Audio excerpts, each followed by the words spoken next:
experience a sports injury, muscle, or joint pain, you want treatment right away. Parkview Ortho Express provides same-day orthopedic and sports injury care without referral or appointment, offering diagnostics, x-rays, the region's only body composition DEXA scan right inside of the Sport One Parkview Fieldhouse. Walk in Monday through Thursday, 7 to 7, Friday, 7 to 5, and Saturday, 8 to noon. For more information, go to parkviewsportsmedicine.com/orthoexpress. It's the comets. Comets falling from the sky. Comets falling from the sky. Comets falling from the sky. Comets falling from the sky. Comets falling from the sky. Comets falling from the sky. Comets falling from the sky. Comets falling from the sky. This is the first time I've been able to do this kind of more complete understanding or view of your body. One of the things that's really important about this is that it's kind of legitimizing us as athletes. Parkview Sports Medicine. Game on.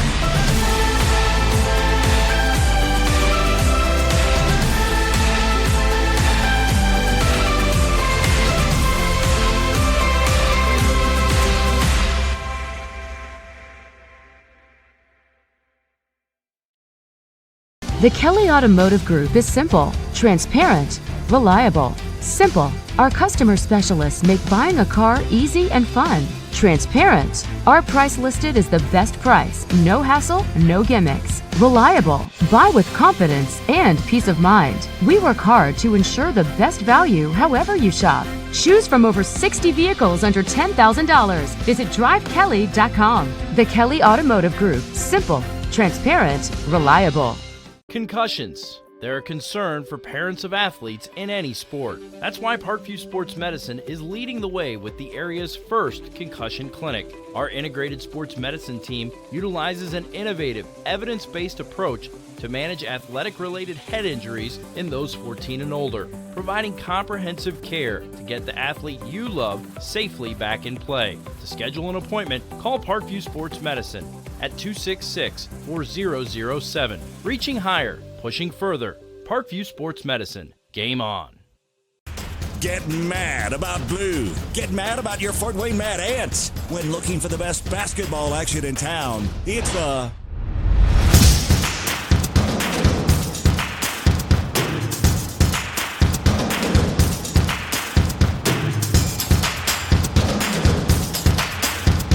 Go to FortWayneMadAnts.com for the complete game schedule. See your Fort Wayne Mad Ants in action.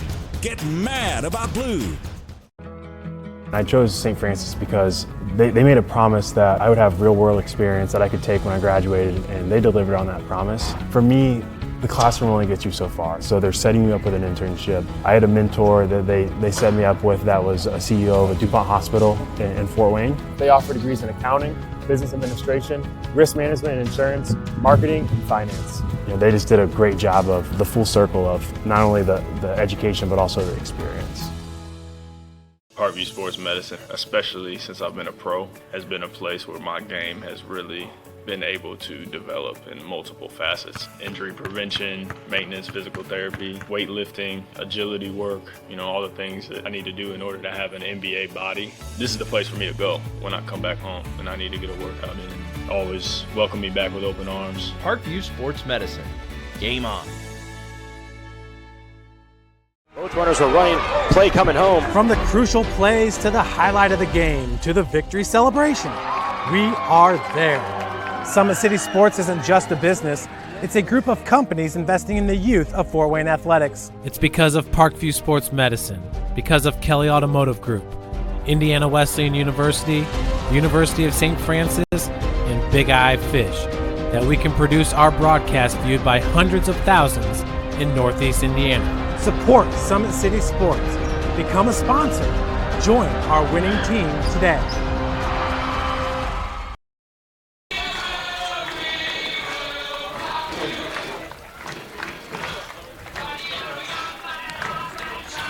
Welcome to SAC football, ladies and gentlemen. Tonight we're coming to you live from Zollner Stadium. to watch the Bishop Dwenger Saints take on the Snider Panthers. And before we begin this broadcast, let's send it down to the sidelines for tonight's opening prayer. Well, welcome to the sidelines, everybody. I'm pleased to be joined by Father David Hunick. Father, would you please lead us in prayer? Yes. In the name of the Father, and of the Son, and of the Holy Spirit, amen. Heavenly Father, we thank you for today. We thank you for all the blessings that you have given us in this life. We pray that you bless this athletic competition, bless all those who participate, the refs, the players, the coaches, and all the fans here gathered. We ask that you may be with us always, and we ask for the intercession of our Blessed Mother, Holy Mary, Mother of God. Pray for us sinners now and at the hour of our death. Amen. In the name of the Father, and of the Son, and of the Holy Spirit. Amen. Thank you, Father. Back up to you. Hi again, football fans. Alongside Corey Kitchen, I'm Sean McBride, welcoming you again into storied Zollner Stadium tonight. Another chapter will unfold in this illuminated text known as Dwenger versus Snider. Once again, this grudge match has conference implications on the line. The Snider Panthers, rated number 12 in Class 6A, come into tonight's contest with a 5-2 record, while the Bishop Dwenger Saints defend their home turf tonight, sitting undefeated at 7-0, looming high atop the Class 4A state of Indiana.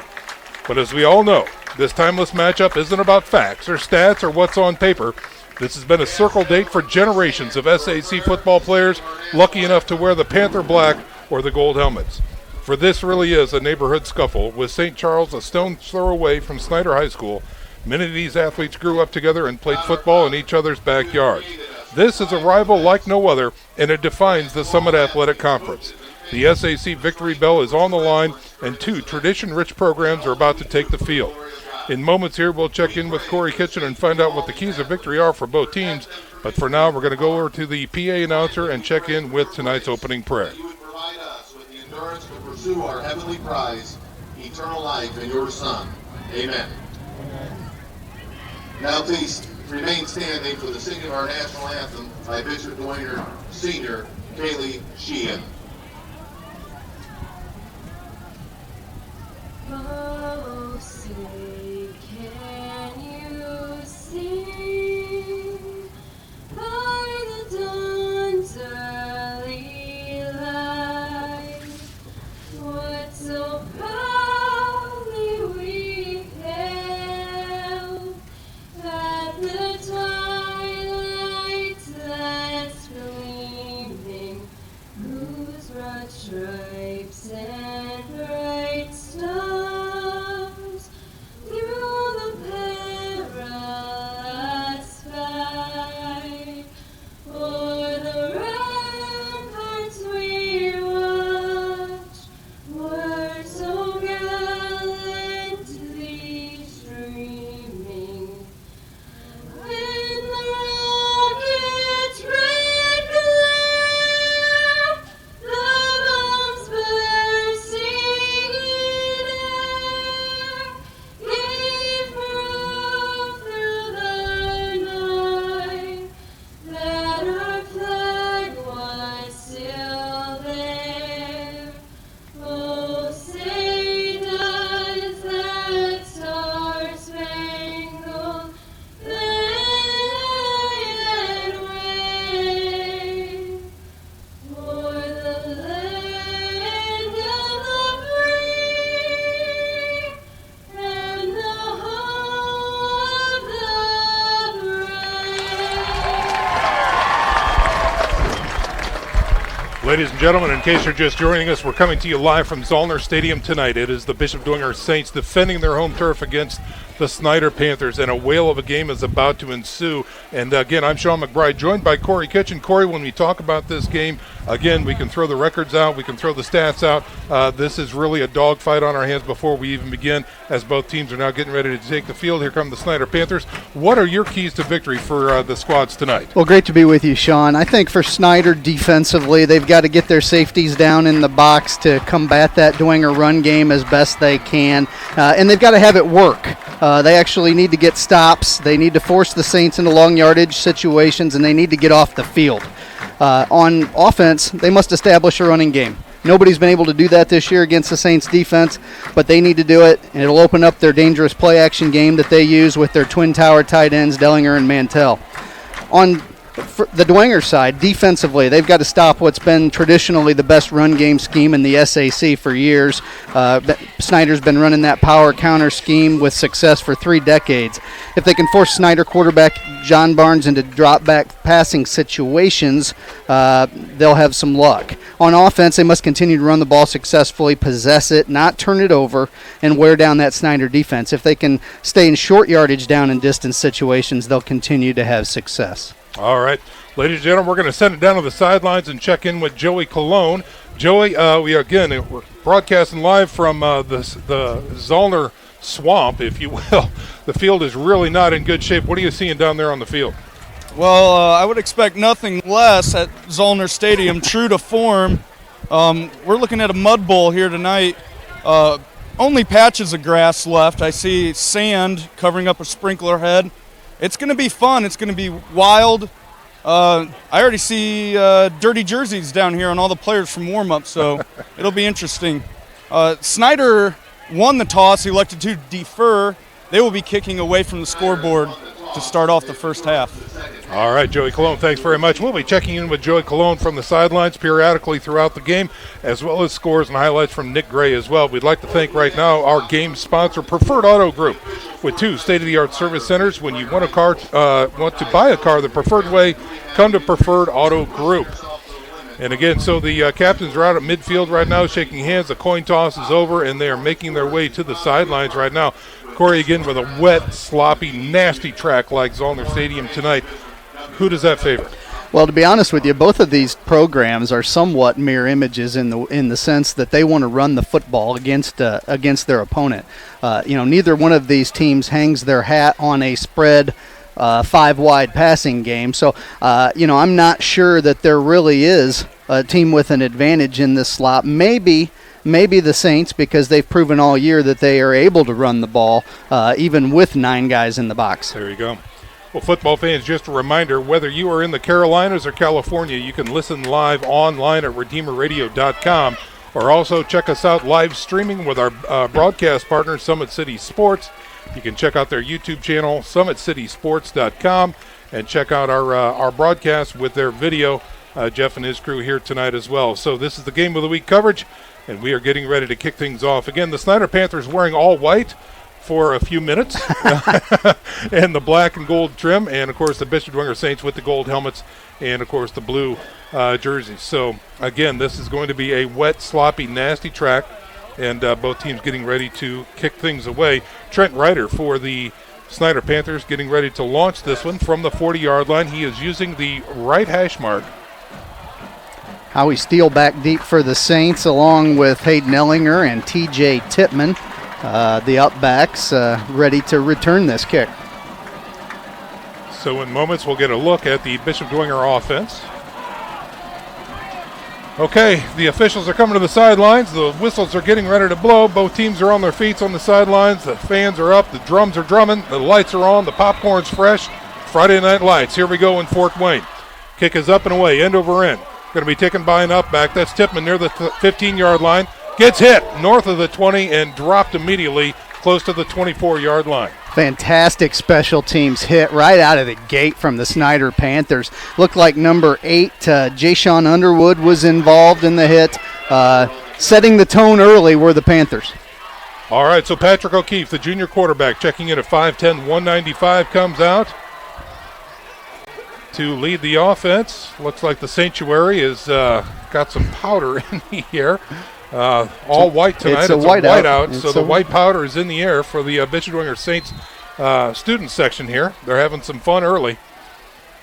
Ball is at the 24. Here comes the big gold rush. O'Keefe will be under center. Now he backs out. And they widen things out. 4 wideouts now. This is a new formation for Dwenger. On 1st and 10 from the 24-yard line. Here's a snap. Quarterback keeper through the middle. He's got some room. Gets into the linebacker core. Big push out past the 30 to about the 32-yard line. Looked like Nicholas Pesley on the tackle for the Panthers from his linebacker spot. Interesting call from Coach Watts. Spread them out, run the quarterback draw, start the game off, pick up about 7 or 8 yards. That's right. Going to bring up 2nd and 3 now for the Saints. Ball in between the 32 and 33. They're moving right to left on your radio dial or north towards the scoreboard here at Zollner. Same formation, 2 wideouts right, 2 wideouts left, empty backfield. O'Keefe in the shotgun.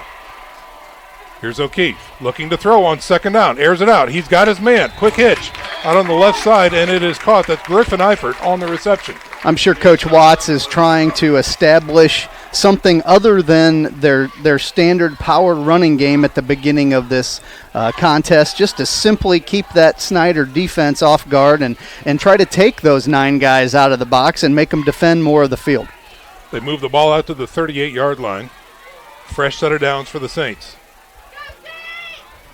Up to the line, I formation now. O'Keefe under center. Here's a snap. Give to the tailback. Trying to get around the corner, and he will not. That's going to be a small tackle for loss that time as T.J. Chipman tried to get it out there, and he was met by a wall of Panthers. Panthers were all over that, just as you would somewhat expect after watching that particular play over and over and over again on film from the Lures game last week with the Saints. So nice job. Brought the safety down. I think Hoover was a big part of that from his free safety spot. Call that a loss of 1, bringing up 2nd and 11 for the Saints. This is their first drive. 10:19 to go here in the first quarter. 0s on the scoreboard. Again, a wide open formation now for O'Keefe as he looks to pass on 2nd and long. He's got trouble. He's hit and he's dropped back at the 30-yard line. Janini Belizaire is there for the Snider Panthers, and I would anticipate we will call that name quite a few times this evening. He's their big junior defensive tackle, outstanding football player, and that matchup with Joe Tippmann tonight should be something to behold. Belizaire checking in 6'3", 295, so he brings a lot of speed and a lot of power right up front there for the Panthers. That was a big loss, bringing up 3rd and 18 now for the Saints, back at their 31-yard line. 2 wideouts to the right side, single setback. O'Keefe in the shotgun. Here's a snap. Play action. No, they did give it through the middle, driving out to the 35. So gain of 4 that time for the Saints, and the punt team will have to come on. Exactly what Snider wanted to do defensively. Force the Saints into long yardage situations and make them show that they are able to convert in the passing game. That's it. Filler back to punt for the Saints. Always precarious in a mud bowl like this, the special teams play. We're going to keep an eye on it all night. 2 men back deep for the Snider Panthers, standing at about their own 25. It's a good snap. Gets the ball away. Low liner. Taken by the back on the run. He's near the 40. Looking for some room. Gets to the 45. Gets hit and dropped. So a short field coming up for the Snider Panthers. Going to be 1st and 10 from about the 46 is the spot. Alonzo Derrick on the return for the Panthers. Outstanding job by their special teams, flipping the field on the Saints. And taking over at their own 45. Folks, Dr. Osinga of Northeast Chiropractic Center is our 106.3 sports media sponsor. You can catch all the highlights from past games on YouTube. Just go to youtube.com/Redeemer Radio. And here come the Panthers on offense. They are led by John Barnes, number 17. He has Anias Lockett behind him and a single setback. Man in motion to the right side. Here's a snap, and it's a give. Lockett hit in the backfield and dropped. Nice job that time by the Saints defense. T.J. McGarry from the middle linebacker spot comes through that line and is able to make the tackle. Just exactly what the Saints want to do. They want their down 3 linemen to eat those blocks from the offensive line and allow their linebackers to run free. They're going to spot the ball. Was there a penalty on the play? We've got a stoppage of play, and this one is going against Snider. It's a false start, actually. Okay. So a procedure penalty against Snider. Moves the ball back to the 41-yard line, and we'll replay first down. 1st and 15 now.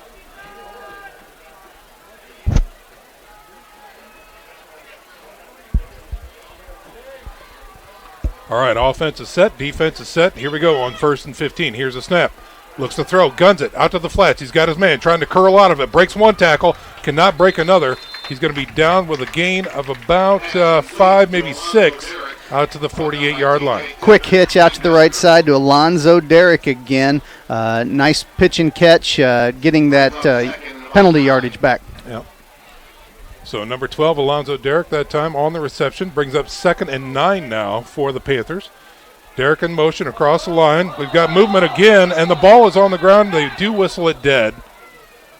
And that is going to be a penalty against the Snider offense. So that Alonzo Derrick catch will be negated with another penalty. That's 2 on the night for the Snider Panthers. Not a real clean start for the Panthers offense. I'm sure Coach Tittman scratching his head over there on the sideline a little bit. And not what you want to see from your offensive unit right out of the gate. No. Let's see. They're going to mark this back at about the 42-yard line. That'll bring up a second and short 15. The whole line for Snider comes in checking in 6'1", 259, man-to-man. Again, Derek in motion to the far side. Here's a snap. Screen out to the far side. Derek's got the catch, and he makes it north to south, gets past the 50 into Dwenger territory to about the 48. About a 10-yard carry by Elijah Maxwell after the catch, giving them at least a third and manageable here. That's going to bring up 3rd and 5. Moves the ball to the other hash mark on the far side of the field now. As Barnes is again in the shotgun. Here's a snap, read option. Gives it, no, quarterback keeper through the middle. He's got room, and he finally is taken down. A shoestring tackle, saves a big gain, but it's enough for a Snider first down. TJ Tittman was able to get a piece of that shoe, just enough to slow him down. Lost his own helmet in the process. Yeah. But great keep by John Barnes on that read. A little zone, looked like a power read play, and kept it up the middle. So 1st and 10 now for the Snider Panthers into Dwenger territory. Ball resting at the 38-yard line. Here's a snap. Again, another read option. This time gives to the tailback. He finds room through the middle and gets about 10 yards on that scamper. Great counter play by the Snider Panthers. It's kind of a bread and butter of their run game scheme to pull the backside guard, and brought the H-back this time with him, and beautiful counter. We call that a gain of 9. Brings up 2nd and 1 now for Snider. Here's a snap. Again, a quarterback keeper, this time around the right side. The defender can't find his footing. He's off to the races. The 5. Touchdown, Snider. Tremendous keep from John Barnes once again on that power read. I think that's got that Dwenger defense flummoxed at this point. A 29-yard run for John Barnes. Score 6 for the Snider Panthers. Exactly what they wanted to do in the run game. And, it appears to me that that Saints defense, they certainly had Lockett stopped, but they forgot that the quarterback could run there. Well, and again, the pursuit just wasn't there as the defensive back was trying to make it to the edge, just slipped down and fell right in that mud. So, again, the Snider Panthers with 6:28 to go here in the first quarter strike first against the Bishop Dwenger Saints. The PAT is up, and it looks good from here, and it is. 7-0 is your score, and we're going to step out for a little 30-second break. Stick around, folks. You're listening to SAC Football here on Redeemer Radio 106.3 FM.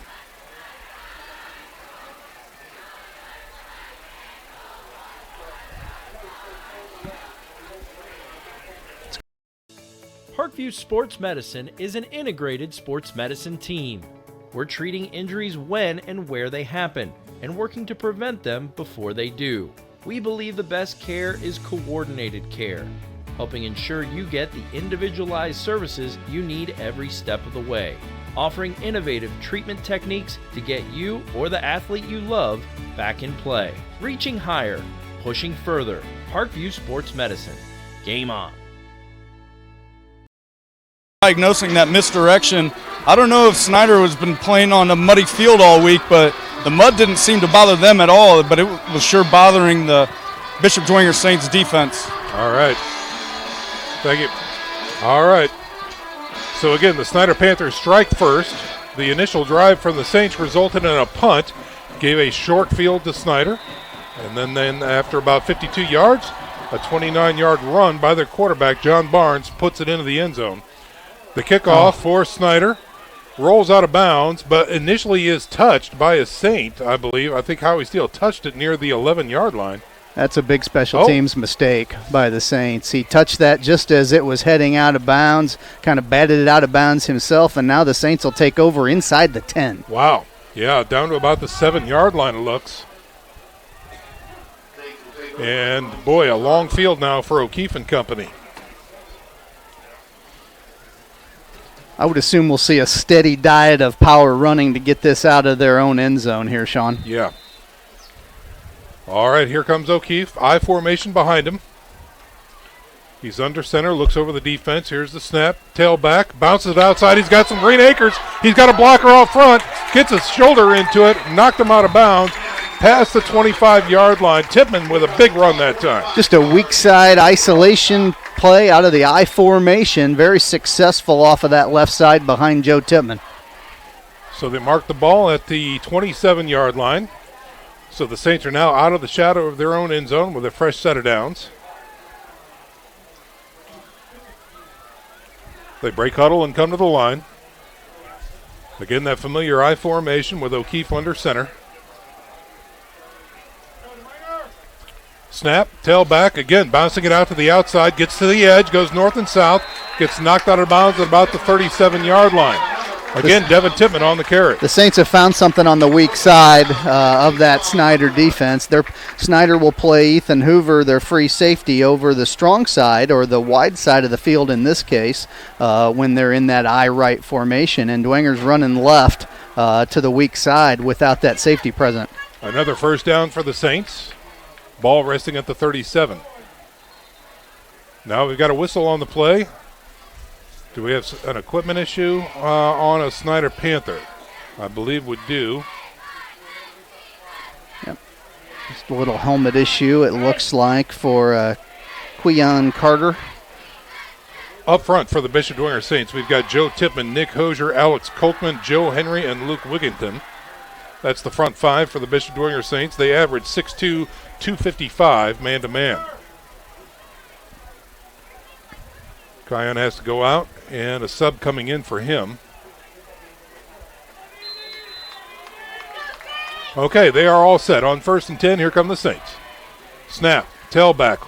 Again, ISO. Nice push that time. Tippmann dragging a tackler with him into the linebacker core. Going to pick up 6.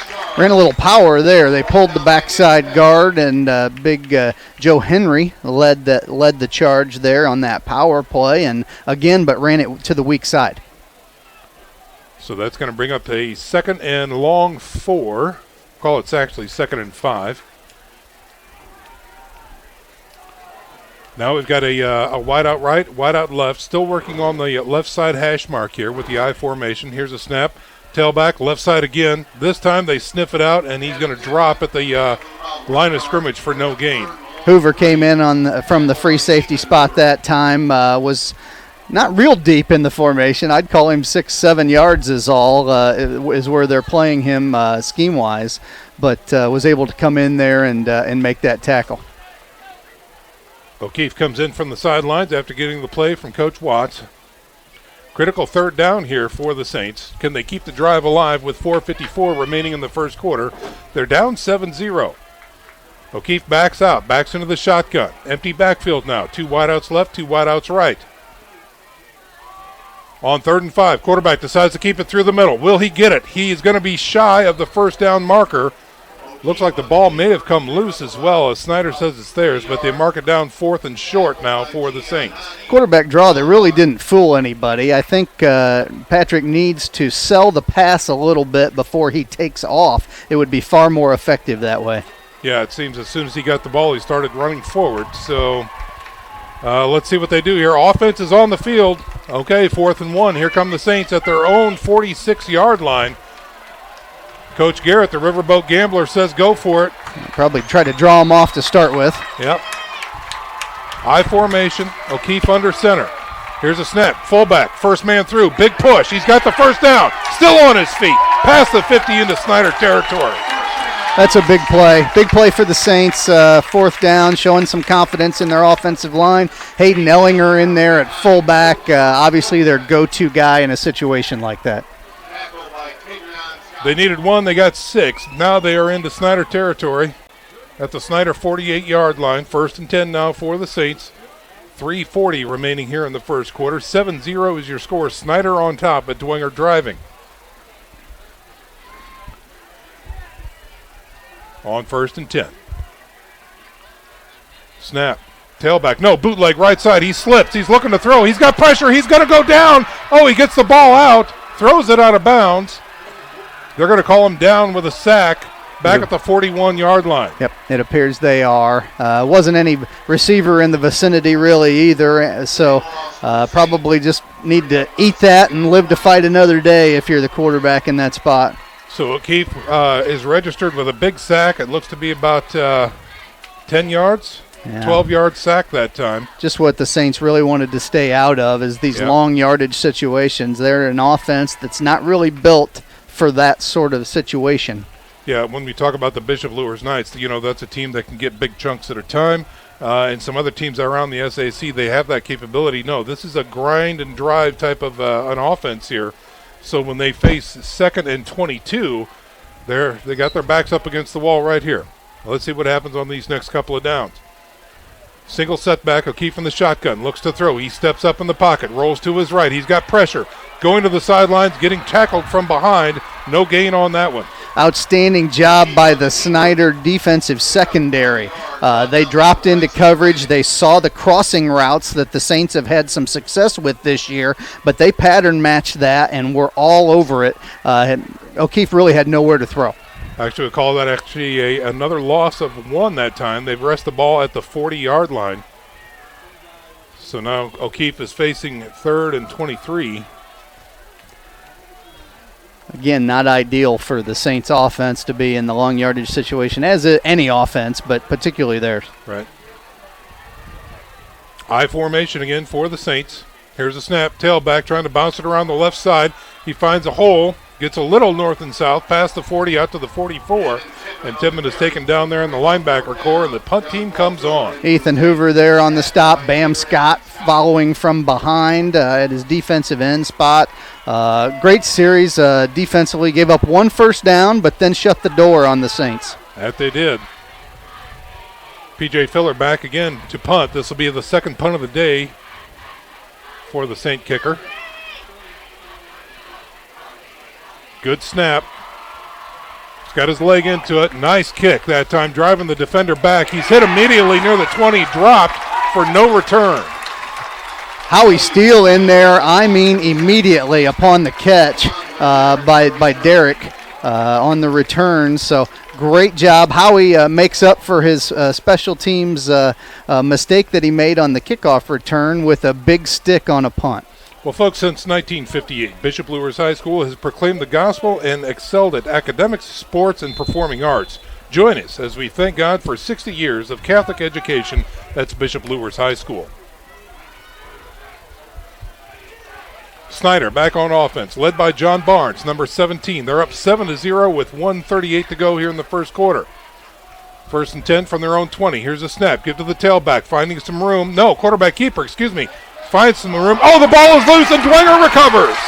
Wow, had a big gain there, did John Barnes, but a little sloppy with the football. Saints poke it out and looked like Griffin Eifert was on the recovery. That he was from a safety position. Eifert with the turnover, giving a short field to the Saints. Can they convert? This is the question. The ball is now at the 32-yard line. Corey, they've never had such good field position. This is the M.O. Special teams and defense all season long have given the Saints short fields to work with. Now it's up to the offense to punch it in. 1:31 remaining here in the first quarter. I formation for O'Keefe under center. Snap, tailback, left side again. They keep picking on that left side. It's going to fall forward from maybe 1 to the 30. Devin Tippmann on the carry. I know the Saints are happy to have him back after he was out last week with an ankle injury. Good to see him in the backfield again. The Saints now taking their time. Clock still ticking down. Ball is just north of the Snider 30-yard line.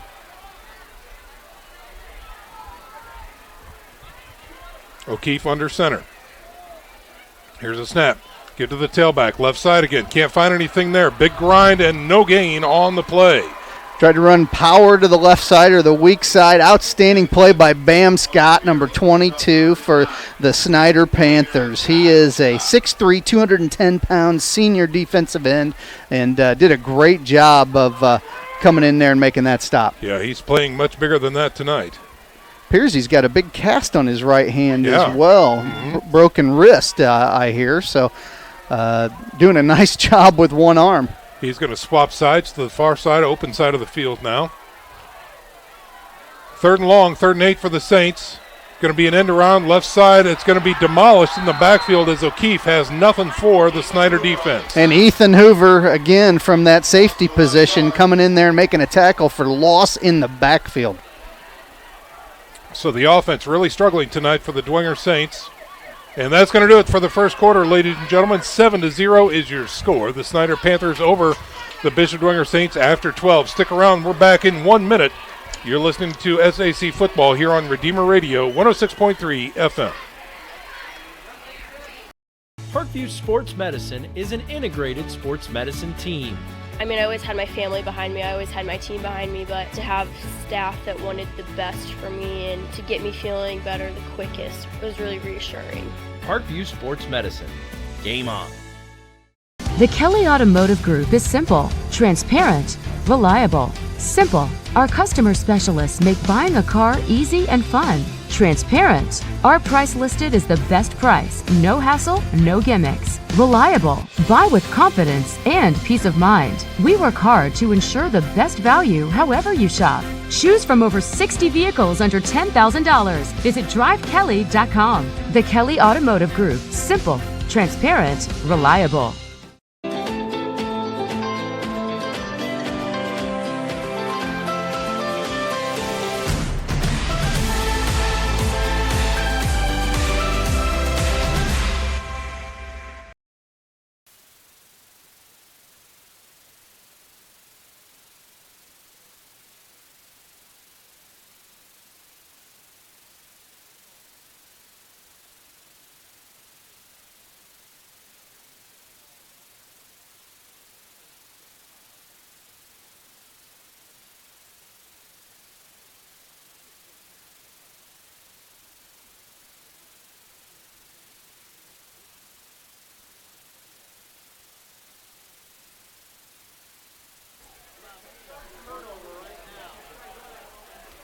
First and 10 now for Snider. They're led by John Barnes.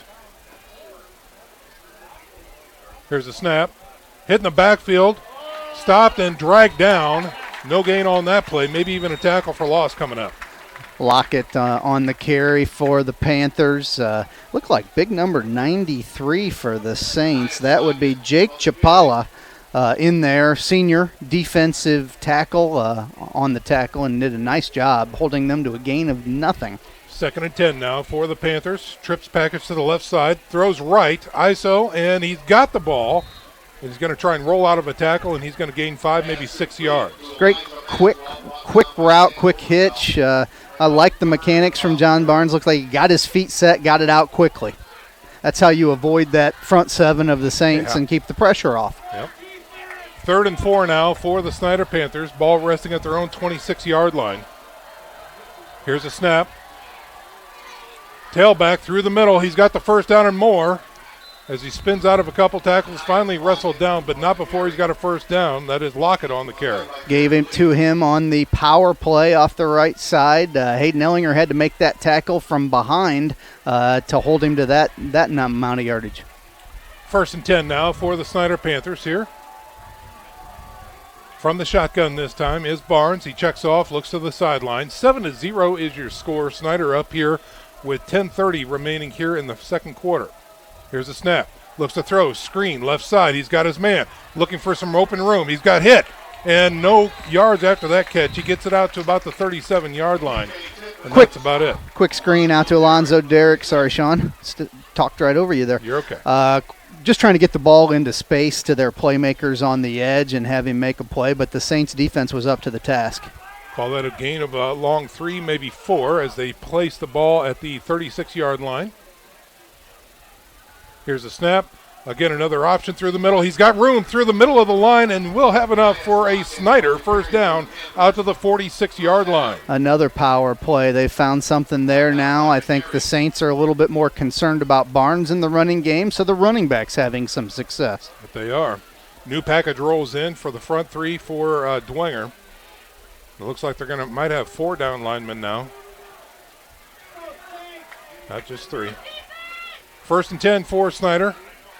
Trips package. Here's a read. Quarterback keeper around the outside going right. Oh, he's hit right at the 50-yard line and goes down after about a 4-yard gain. Big stick that was magnified a little bit by the sloppy footing there, but looked like Charlie Howe, number 37, was in there to make the hit on Barnes. Call it third and a long 5 coming up here for the Snider Panthers as they look to the sidelines. Barnes has the play, barks it out, single setback. Wing back to the right. Here's a snap. Tailback through the middle, finds some room. He's off to the races. He is hit.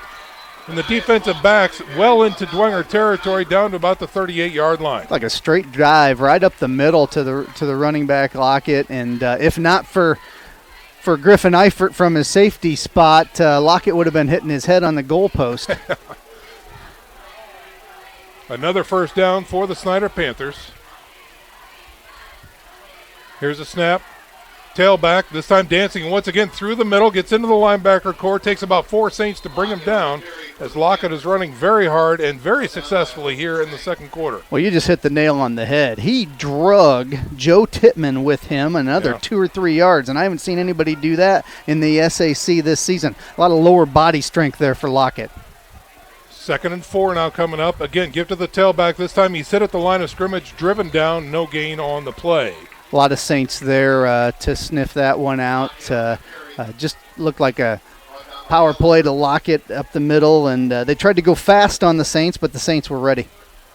Going to bring up a third down, and we'll call it 3rd and 5 now. Well, 3rd and 4 for the Snider Panthers. Ball at the 34-yard line of Dwenger. Snider taking their time, barking out the play here. Barnes is in the backfield with a single setback. Oh, it's a high snap. He's got to go back for it. He covers up, and he's going to be dropped, touched up, back. Let's see where they mark this. The side judge comes in about the 40. Boy, what? On a game in conditions like this, you're going to have some snaps like that occasionally. Just simply got away from the quarterback a little high and turns 3rd and 5 into 4th and 14. Yeah, that's what it looks like. So they are going to mark it about the 42-yard line. And the punt team will be on for the Snider Panthers. That's Keegan, number 95, back to punt. 2 men back deep for the Saints, standing around their own 10-yard line. Low snap, but he's got it. Gets the punt away. End over end kick, and it's going to go into the end zone. Yes, it does go into the end zone.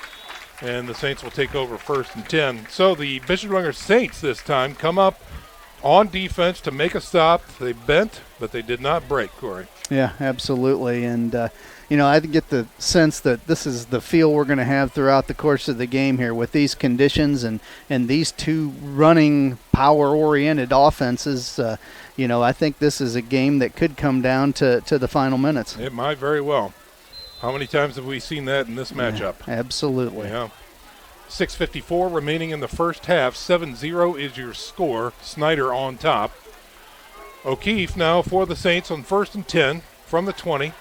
I formation, tailback, left side. Again, grinding away. Going to gain a couple that time around the end.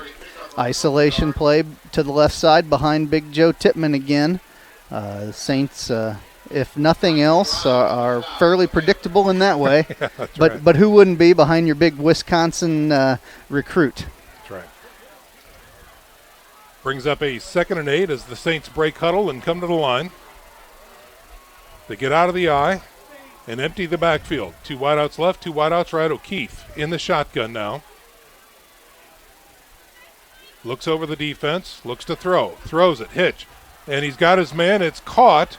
No yards after the catch as he's being dragged out, but forward progress is going to bring up 3rd and short for the Saints. Like a quick out to Lucas Crone. Nice job by O'Keefe just to catch and deliver, and brings up 3rd and very manageable here. We'll call that a 3rd and 2 coming up for the Saints. Ball at the 28-yard line. And again, they go to that open backfield. No protection back there for O'Keefe. 4 wideouts, 2 on each side. Here's a snap. Looks to throw. Guns it. Slant. He's got his man. It's caught. It's a first down and more out to the 40-yard line. found an uncovered receiver, quite honestly, in the slot out to the right-hand side in Lucas Crone, and it was an easy pitch and catch for a first down. So they move the ball out to the 41-yard line. Excuse me, and that brings up a 1st and 10 for the Saints with 5:21 remaining here in the first half. So strangely enough, can we say that the Saints' passing attack has been effective here recently? Huh. O'Keefe under center, I formation, tailback right up the gut. He finds some room. That's Pittman. He's off. Looking for a block downfield. Gets caught from behind, but not before he makes it into Snider territory down at the 39-yard line. Bam Scott came out of nowhere to drag him down from behind. Otherwise, he was going to take that to the house. So they mark it right at the 40-yard line. Another first down for the Saints. Could they be building some momentum here? Let's find out. Ball is right in the middle of the mud pile, right in the middle of the field there. O'Keefe under center. Snap to the tailback. Again, weaving his way through the middle is again Tippmann. He's got another first down. Hard run on a power play right up the middle from Devin Tippmann, and they maybe the couple of passes they threw have opened up the run game a little bit. Well, and it looks like they're taking a couple plays right out of the Snider book, too, because Snider's finding success right up the middle. All right, another first down for the Saints. This time they mark the ball at the 25-yard line. O'Keefe's going to be in the shotgun now with a single setback, 2 wideouts to the right. Here's a snap. Give to the tailback, looking for something through the middle. Won't find much there. I believe that's T.J. Tippmann on the carry. Just a handoff to the left side. Looked like maybe a zone play from the shotgun. Varying their looks a little bit now, not always under center. And check that. That was Devin Tippmann, number 39, on the carry. Again, with the mud, it's going to be very hard to see these numbers here very quickly. And I'm not very good at it anyway. So, 2nd and 9 coming up for the Saints. O'Keefe alone in the backfield. Here's a snap. He's looking to throw. Guns it into the flats. It's a little low, but he's got his man. He gets out of one tackle. Cannot get out of the second tackle, but he's going to be very close to a first down. They have found something there in that Snider secondary with the inside slot receiver on just simply a 5, 6, 7-yard hitch route. They don't seem to have a whole lot of coverage in that little zone area.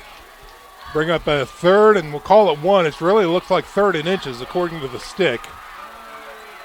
So the Saints are inside the red zone. Ball at the 16-yard line. I formation, O'Keefe under center. They need 1. Give to the fullback through the middle. They've got 1 and more. Big push. He's going to gain about 4. Again, Hayden Ellinger, that's who they give the ball to in that 3rd and 1 spot traditionally this year, and comes through for them again, runs hard, always falls forward. They place the ball at the 12-yard line. Saints now threatening with 2:50 to go here in the first half. Snider up 7-0 with the Saints now with a 1st and 10 from the 12-yard line of Snider. I was wondering when we were going to see the power eye, and here it is. Here it is, power eye left. O'Keefe, give to the tailback. That's T.J. Tippmann around the left side. Nice push there, and he's going to get a nice chunk. Not enough for the first down, but he's inside the 10, down to about the 6. We've got 22 guys in the box right now in the run game. This is mano a mano, big boy football right here. That's it.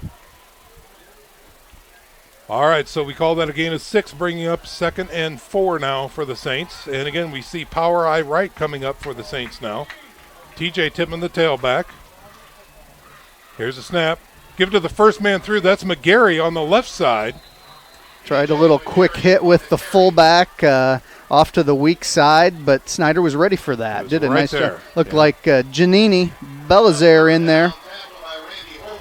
All right, this is a big down right here. That's going to bring up 4th down and 3 for the Saints coming up now. Randy Holt's in there as well, and Randy comes in short yardage and red zone situations from to play defensive tackle. He's normally an offensive tackle for them. Check that. That is a 3rd down and 3 coming up for the Saints. I thought something was amiss there. Here's a snap. I formation. Trying the left side. Won't have it. Nothing there. Snider defense coming up huge. Again, Randy Holtz was right there. Randy's a big fella. junior offensive tackle for them that comes in these spots, and believe Randy is as good of offensive lineman as they've had at Snider in quite some time, from what I understand. Well, you talk about big fellas. He checks in at 6'6", 330. Yep. Guy's got his own zip code. Man. All right, so critical down here as the Saints lose one. It's going to be 4th and 4 now for the Saints. They're going to take it down to 0 on the play clock and call a timeout and make some decisions then, with 45 seconds on the game clock as well.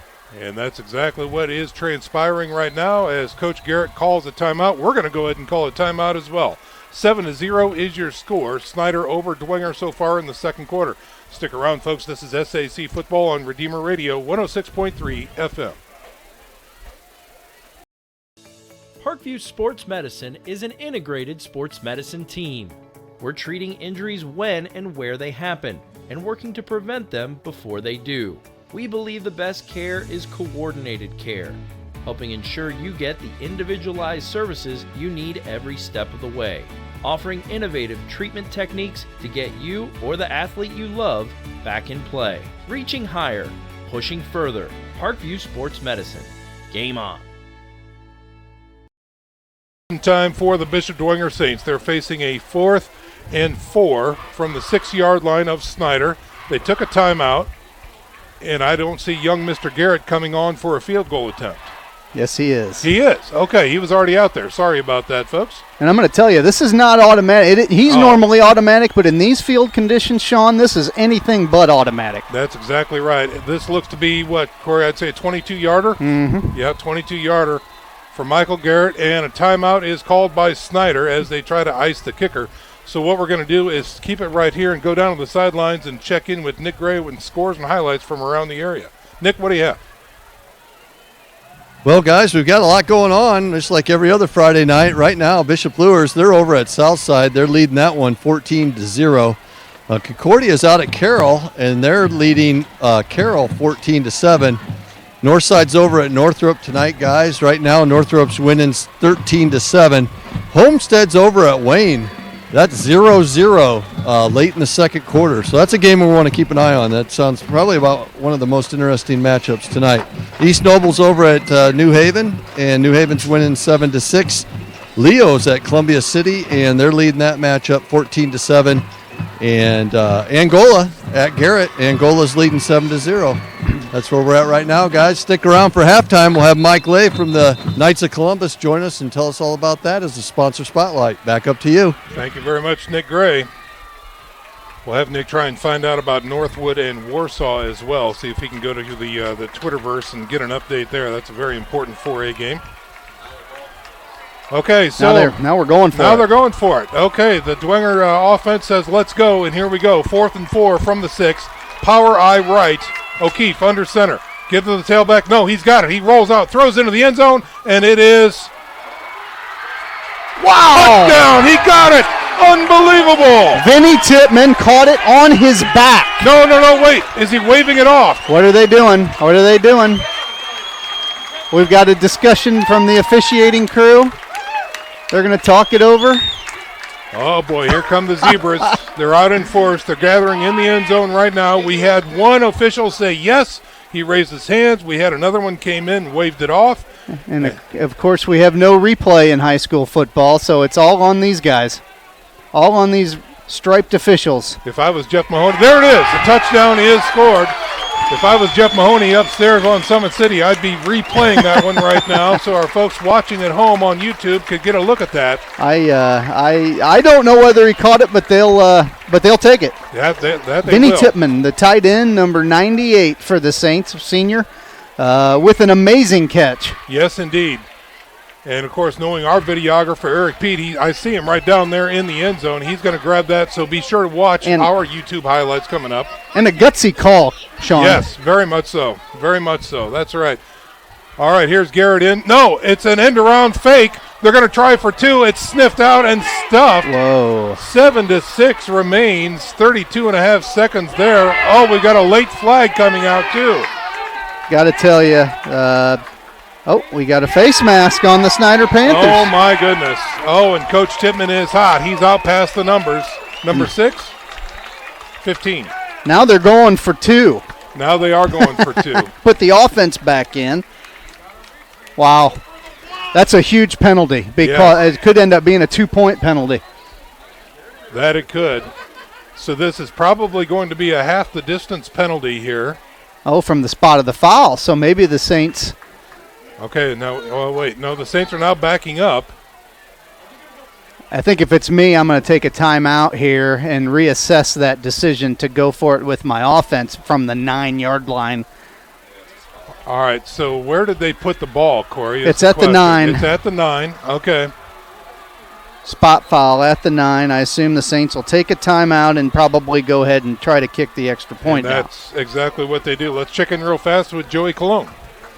So I was down here looking over pictures with a photographer, and by my eyes, it looked like a catch on the replay on his camera. Now, I don't have the best eyes, but I did have my contacts in, so that's the best I can do. Back up to you guys. All right, there you go. Thanks very much for that, Joey. Always great to hear from a different perspective, because up here I couldn't tell. And all I could tell is Vinny Tippmann was flat on his back. Yes. And somehow came up with that football. Incredible catch. Yeah. All right, so the timeout is over, and both teams back on the field. Again, this is the point after here. It's no gimme. Crazy. You know, the Saints went for 2. It was snuffed. There was a penalty on the play against Snider, so now the Saints have an opportunity, and now they bring in Garrett to try and chip this one in from the left hash mark. Snap is down. The hold is up. The kick is long enough. It's good. We are all knotted up at 7s, 32 and a half seconds remaining here in the first half. We're going to step out for a 30-second break. This is SAC Football on Redeemer Radio, 106.3 FM. Kelly Automotive Group is simple, transparent, reliable. Simple. Our customer specialists make buying a car easy and fun. Transparent. Our price listed is the best price. No hassle, no gimmicks. Reliable. Buy with confidence and peace of mind. We work hard to ensure the best value however you shop. Choose from over 60 vehicles under $10,000. Visit drivekelly.com. The Kelly Automotive Group. Simple, transparent, reliable. The Catholic Center in Huntington, Indiana offers one-day and overnight retreats with over 70 rooms. Be sure to visit Our Lady in her grotto and walk the 30 scenic acres. St. Felix is the former home of Blessed Solanus Casey. Visit their website at sfcatholiccenter.com to plan your next meeting or retreat. Alonzo Derrick, Elijah Maxwell, and Jayshon Underwood back deep for the Snider Panthers to return this kickoff.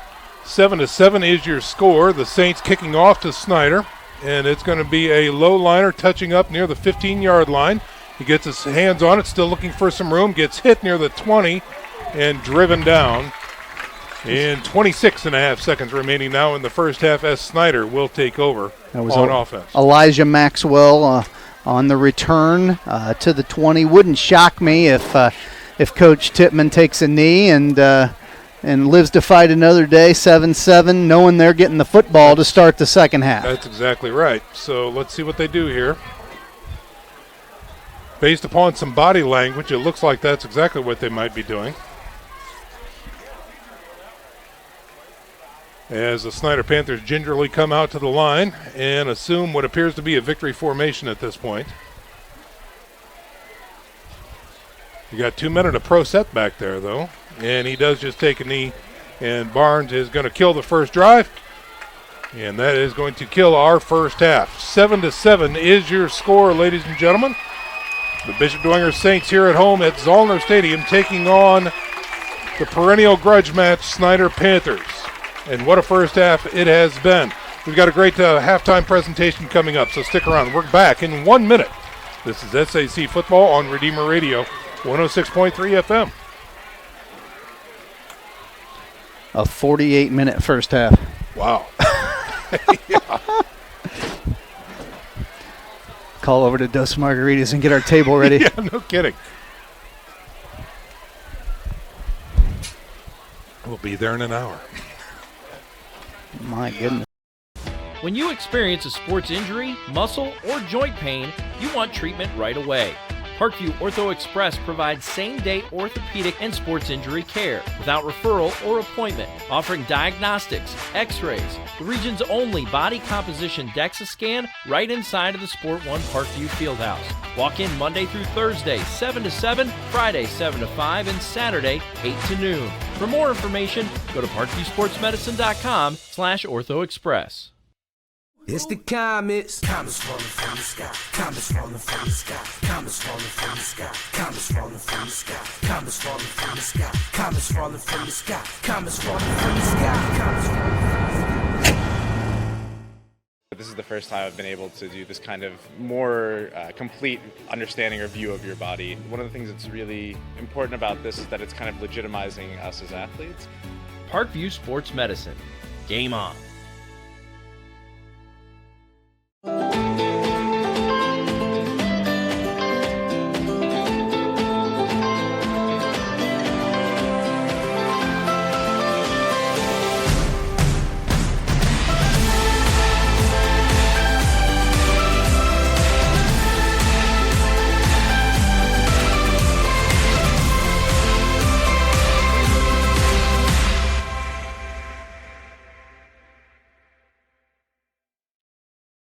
The Kelly Automotive Group is simple, transparent, reliable. Simple. Our customer specialists make buying a car easy and fun. Transparent. Our price listed is the best price. No hassle, no gimmicks. Reliable. Buy with confidence and peace of mind. We work hard to ensure the best value however you shop. Choose from over 60 vehicles under $10,000. Visit drivekelly.com. The Kelly Automotive Group. Simple, transparent, reliable. Concussions. They're a concern for parents of athletes in any sport. That's why Parkview Sports Medicine is leading the way with the area's first Concussion Clinic. Our integrated sports medicine team utilizes an innovative, evidence-based approach to manage athletic-related head injuries in those 14 and older, providing comprehensive care to get the athlete you love safely back in play. To schedule an appointment, call Parkview Sports Medicine at 266-4007. Reaching higher, pushing further. Parkview Sports Medicine. Game on. Get mad about blue. Get mad about your Fort Wayne Mad Ants. When looking for the best basketball action in town, it's the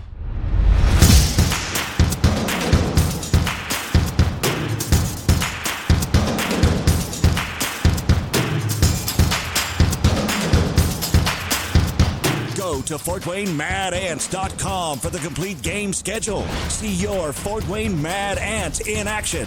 Get mad about blue. I chose St. Francis because they made a promise that I would have real-world experience that I could take when I graduated, and they delivered on that promise. For me, the classroom only gets you so far, so they're setting you up with an internship. I had a mentor that they set me up with that was a CEO of a DuPont hospital in Fort Wayne. They offer degrees in accounting, business administration, risk management and insurance, marketing, and finance. You know, they just did a great job of the full circle of not only the education but also the experience. Parkview Sports Medicine, especially since I've been a pro, has been a place where my game has really been able to develop in multiple facets. Injury prevention, maintenance, physical therapy, weightlifting, agility work, all the things that I need to do in order to have an NBA body. This is the place for me to go when I come back home and I need to get a workout in. Always welcome me back with open arms. Parkview Sports Medicine. Game on. Both runners are running, play coming home. From the crucial plays to the highlight of the game to the victory celebration, we are there. Summit City Sports isn't just a business, it's a group of companies investing in the youth of Fort Wayne athletics. It's because of Parkview Sports Medicine, because of Kelly Automotive Group, Indiana Wesleyan University, University of St. Francis, and Big Eye Fish, that we can produce our broadcast viewed by hundreds of thousands in Northeast Indiana. Support Summit City Sports. Become a sponsor. Join our winning team today. With me is so important because we are losing Catholics they're falling away in droves.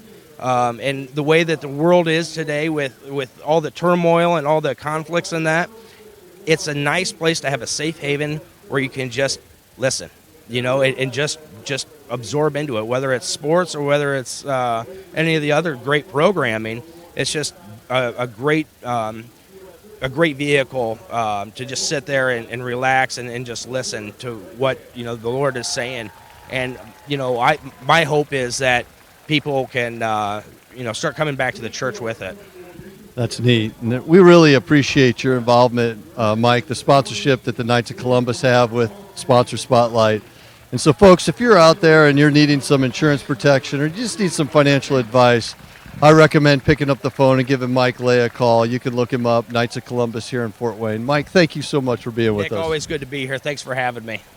Ladies and gentlemen, once again, this has been Nick Gray down on the sidelines for the Sponsor Spotlight. Tonight's guest was Mike Lay with the Knights of Columbus. Guys, back up to you. Nick Gray, thanks very much. Tell Mike, thank you very much for a great time down on there on the sidelines. This is our halftime presentation, ladies and gentlemen, brought to you by Shawnee Construction and Engineering, a full-service construction firm that meets and exceeds expectations.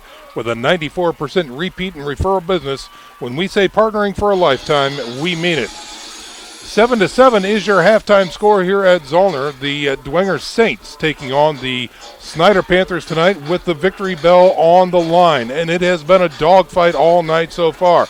So when we come back, we'll have stats, we'll have updates from around the area, and we will have analysis from our football experts. Lots more to come here, ladies and gentlemen, on the Shawnee Construction Halftime Show. Stick around. We're back in 1 minute. You're listening to Redeemer Radio, 106.3 FM. Parkview Sports Medicine is an integrated sports medicine team. I mean, I always had my family behind me, I always had my team behind me, but to have staff that wanted the best for me and to get me feeling better the quickest was really reassuring. Parkview Sports Medicine. Game on. The Kelly Automotive Group is simple, transparent, reliable. Simple. Our customer specialists make buying a car easy and fun. Transparent. Our price listed is the best price. No hassle, no gimmicks. Reliable. Buy with confidence and peace of mind. We work hard to ensure the best value however you shop. Choose from over 60 vehicles under $10,000. Visit drivekelly.com. The Kelly Automotive Group. Simple, transparent, reliable.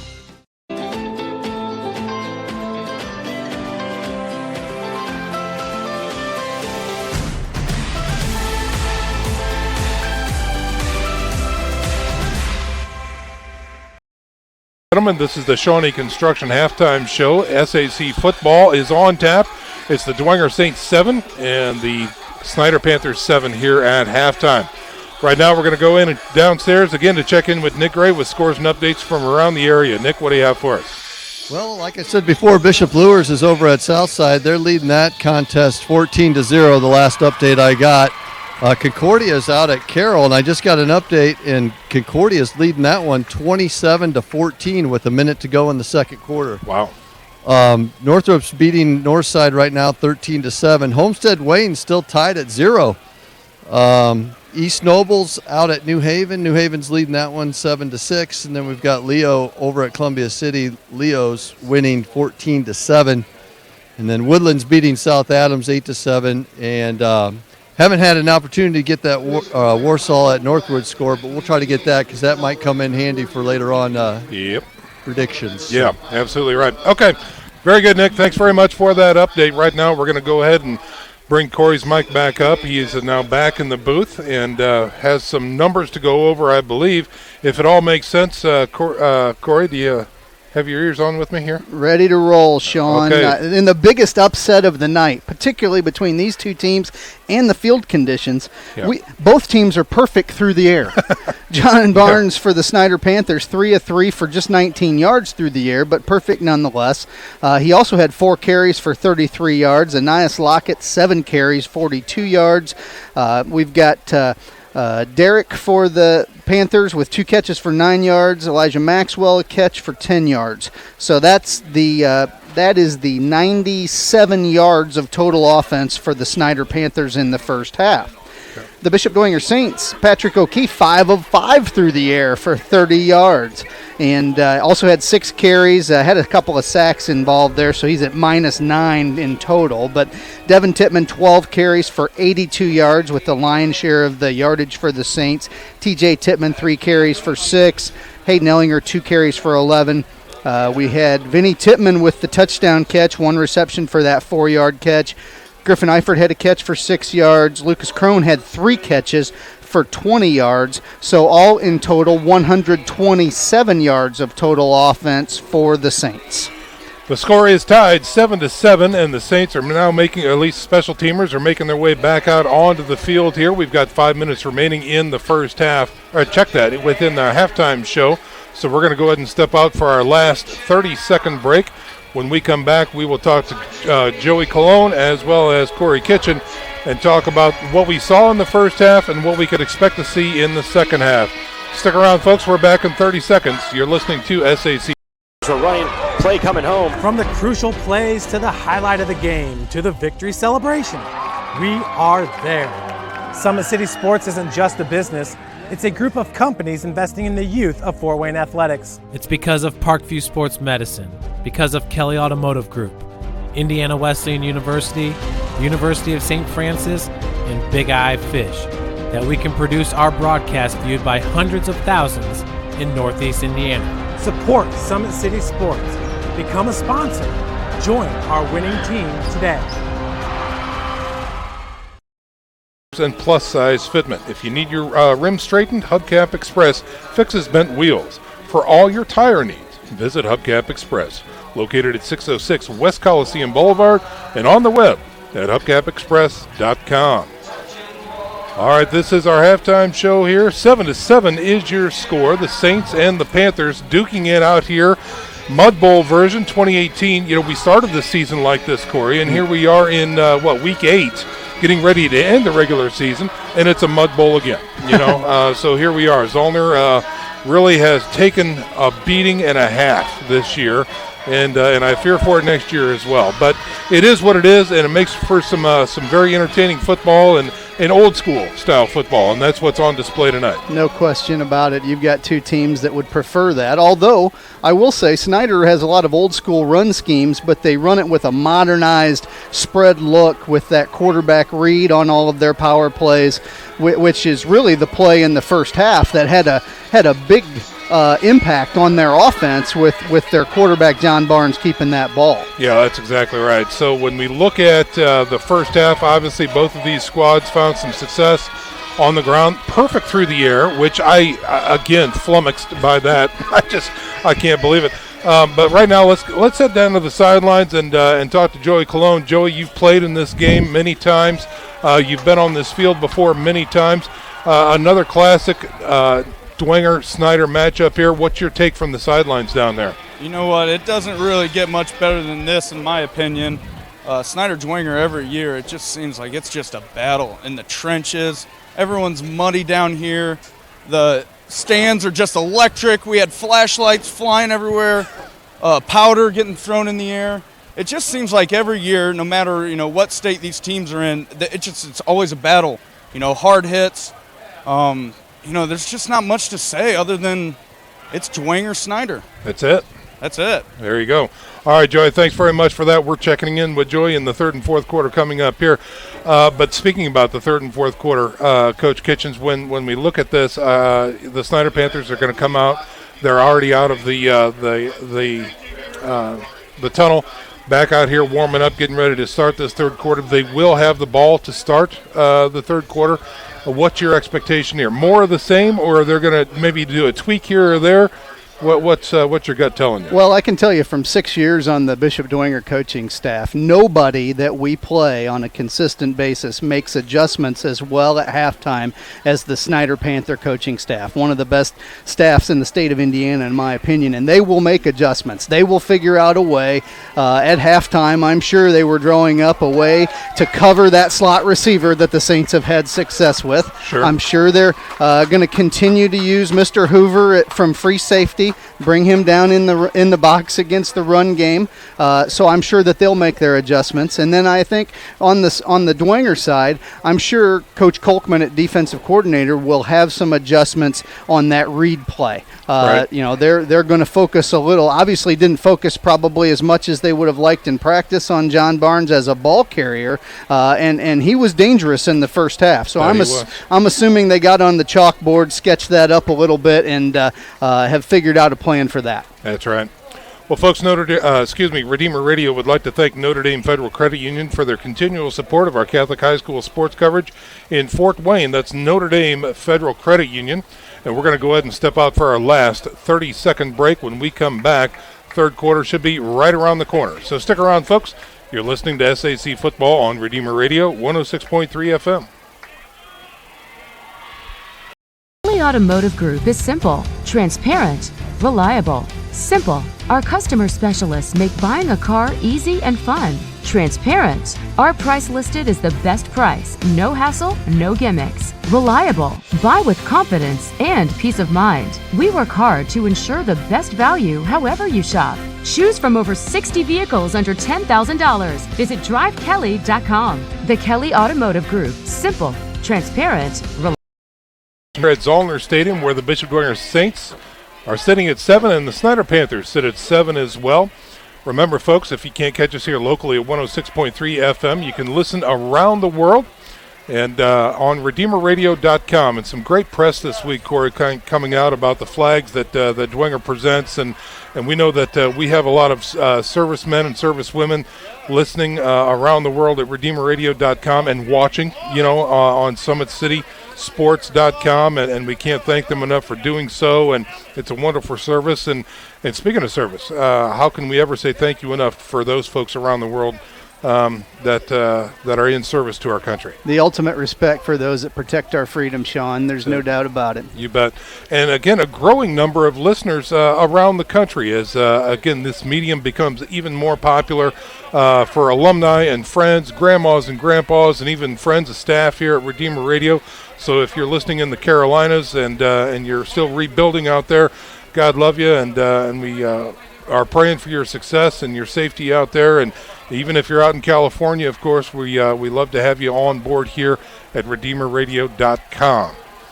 All right, so that's going to do it really for our first half of action. Halftime is over. Both teams are now huddling and preparing for the third quarter action. The Saints will be kicking off to the Snider Panthers. And again, here at Redeemer Radio, remember, next week Tailgate Talk starts at 6 p.m., and our game of the week will feature the Snider Panthers against the Bishop Luers Knights at Snider Spooler. So, again, game coverage there at 6:55 with Tailgate Talk starting at 6. So it will always be interesting. Again, as is typical, we like to cover Snider for obvious reasons, and it'll be interesting to see them take on an offense like Luers. That's going to be an exciting game to watch, I think. Yeah, what a difference in scheme change that their defensive staff will have to make between this week and next week. Yep, that's exactly right. All right, so the horn sounds, and both teams are preparing to take the field now. Special teams are taking the field right now, and I look for a special teams play to make an impact here in the second half. You've got two teams that have played to a 7-all stalemate. And there's going to be a play throughout the course of this second half that's going to turn the tide in this thing, and it could very well be special teams. Alonzo Derrick back deep for the Snider Panthers. Unbelievably, he looks pretty clean. He's had a very good first half.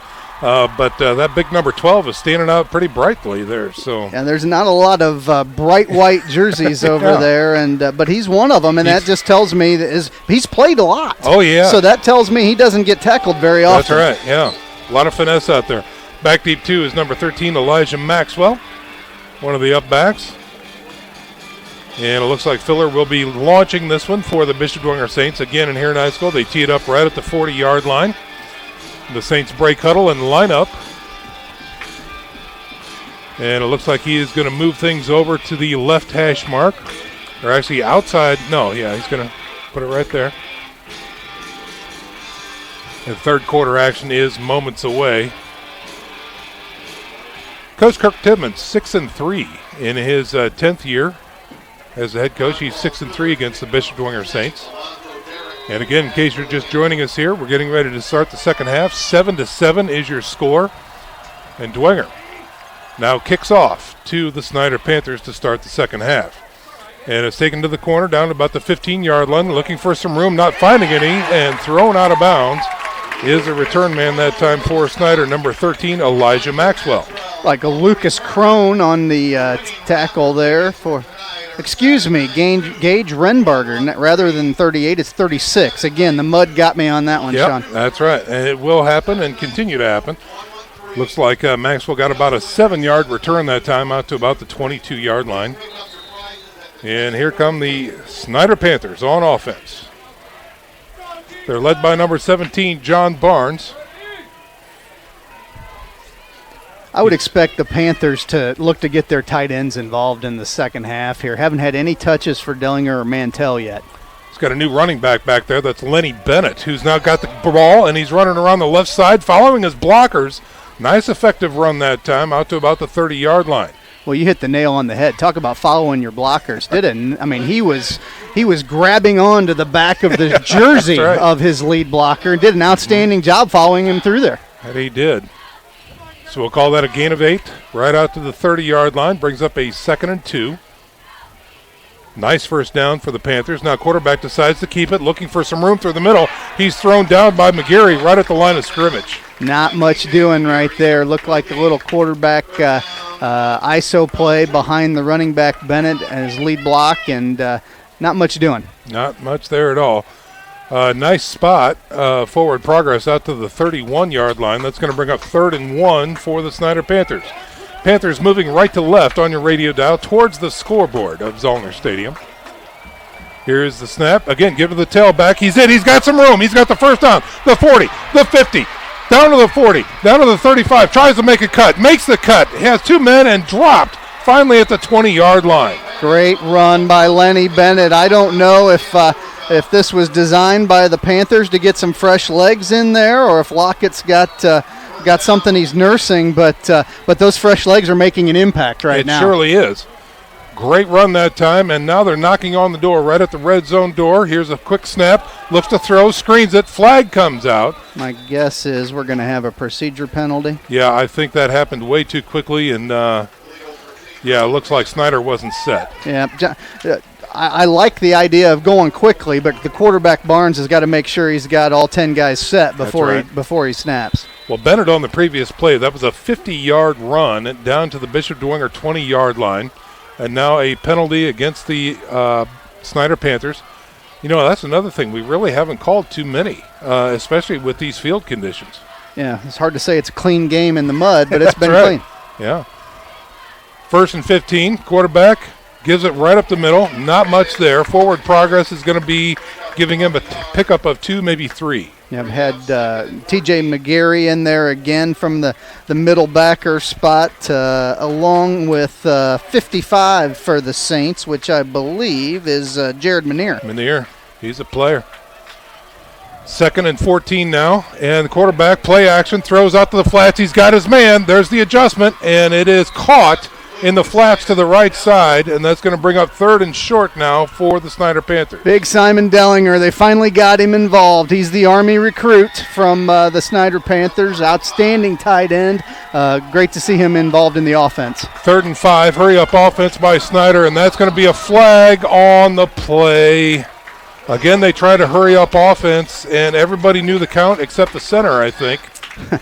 Well, it just, I appreciate the hurry up aspect of it. When you got things rolling, you want to keep them rolling with a quick pace, but you got to make sure everybody's set. So from 3rd and, obviously it had to have been 3rd and 4. Now it's 3rd and 9.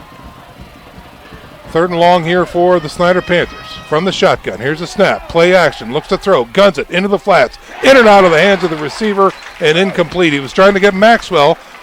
Had him wide open. Yeah. Had him wide open. He ran a little whip route, started inside, worked his way back outside, a 5-yard route, and he was wide open and probably could have gained some yardage, maybe as much as a first down, but now they're going to try a really long field goal.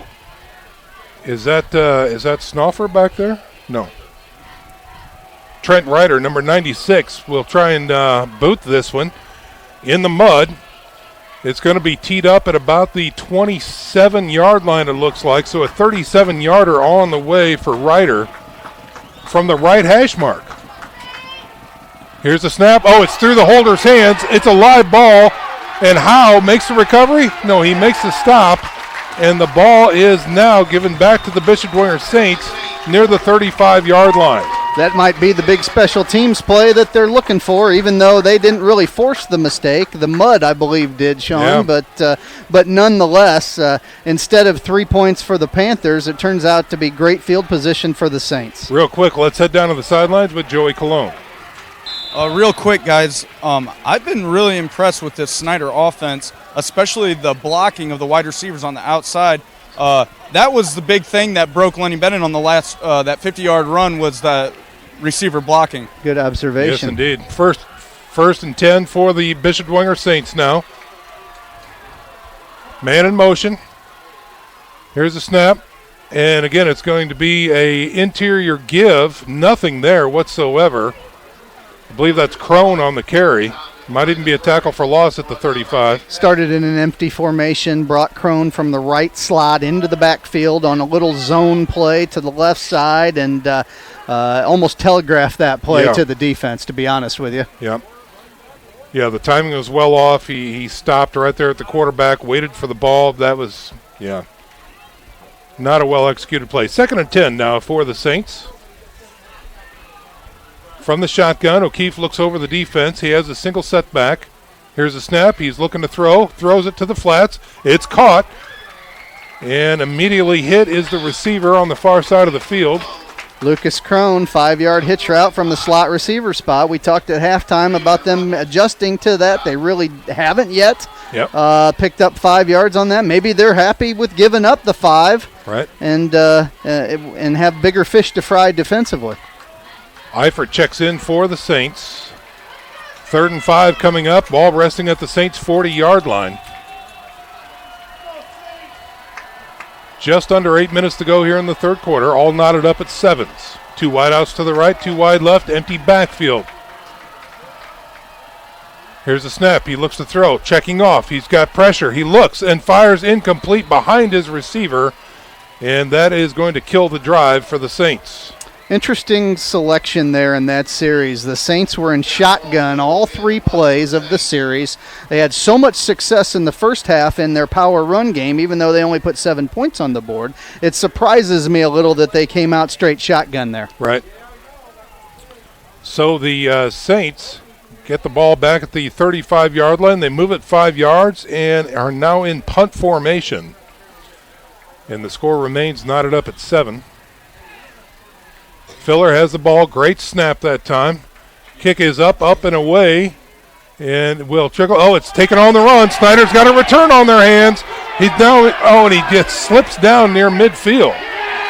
Oh, and a flag comes out. Did he call for a fair catch? He called for a fair catch, but caught the ball off the bounce. So I'm not exactly sure. I have to dive into my rule book and find out what the exact call is on that. I assume that you can't run with it even if it hit the ground. Right.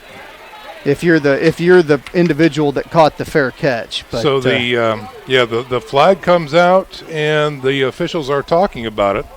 I'm sure that that's the case, and I don't see Kurt Tippmann ranting and raving over there about the call. So I think he probably is assuming that they got it right.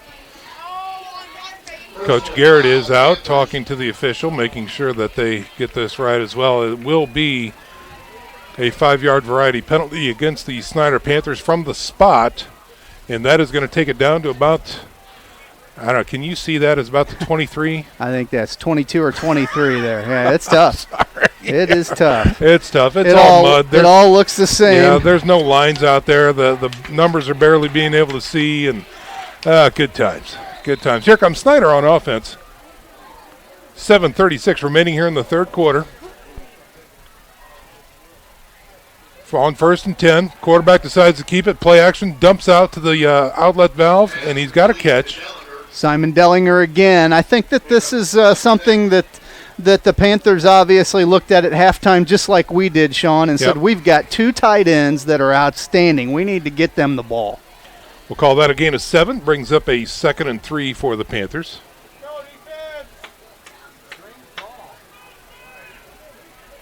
From the shotgun, Barnes looks over the defense. Here's a quick give to the tailback. Dances his way through the middle. More success out to the 40-yard line. And what do the throws on the edge to the tight ends do? They open up the middle for your run game, and Lenny Bennett was able to take advantage of that right there. Yeah, Bennett slow to get up now, still actually on the ground at the 40-yard line, and they do whistle a play stoppage as he is finally back up on his feet. Well, we'll take a break and thank one of our sponsors here. Locally and family-owned for 35 years, Tim Didier Meats has built a reputation for fresh custom meat orders. If you'd like that special cut of beef for your next gathering, Tim Didier Meats can help. Give them a call, 482-8400, or find them on the web at timdidiermeats.com. Here's a snap for Snider. Play action, rolling to his left, firing over the middle, caught near the 48-yard line, shy of the first down.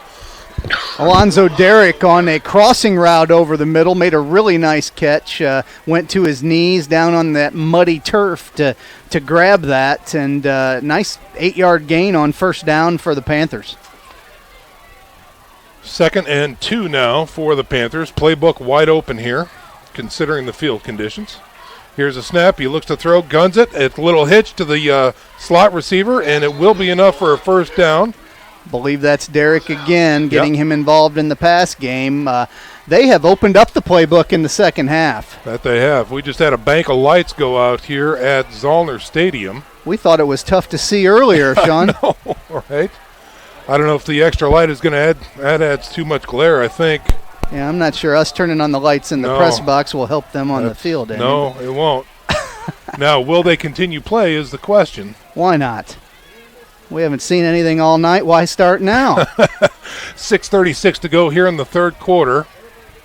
7-7 is your score, and are they sending the teams to the sidelines at this point? The entire west side of the stadium has kind of gone dark, except for the student sections. We have any linemen or riggers from American Electric Power in the stands, Sean? Right. Send somebody up on that up in that pole. Might be the flux capacitor isn't fluxing anymore. I don't know. Hey, well, you know what? We're going to step out for a little break here. We'll be back in 30 seconds. You're listening to SAC Football on Redeemer Radio 106.3 FM.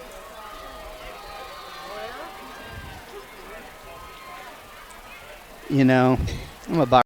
A running play coming home. From the crucial plays to the highlight of the game to the victory celebration, we are there. Summit City Sports isn't just a business. It's a group of companies investing in the youth of Fort Wayne athletics. It's because of Parkview Sports Medicine, because of Kelly Automotive Group, Indiana Wesleyan University, University of St. Francis, and Big Eye Fish, that we can produce our broadcast viewed by hundreds of thousands. An electrical issue with the stadium lighting here at Zollner. They have stopped the play at 6:36 to go here in the third quarter. We're knotted up at sevens. Both teams are huddled near their respective sidelines, and both coaches are out there talking to the officials right now. And if it's not one thing, it's another. Do we have Looks lights? like they fired back up. Maybe it might take them a little while to warm up, but I think that they're fired back up. Yeah, I think you're right, Corey. We see signs of life coming from up above. And they had stopped play when half the stadium went dark. And now the officials are still conferring with the coaches. But, yeah, we do see some light appearing. And those big high-pressure sodium bulbs do take a while to refire. So we will keep an eye on that as the light continues to grow very, very slowly as Coach Kolkman makes his way off the field. The Bishop Dwenger cheerleaders still in the game, given the student section.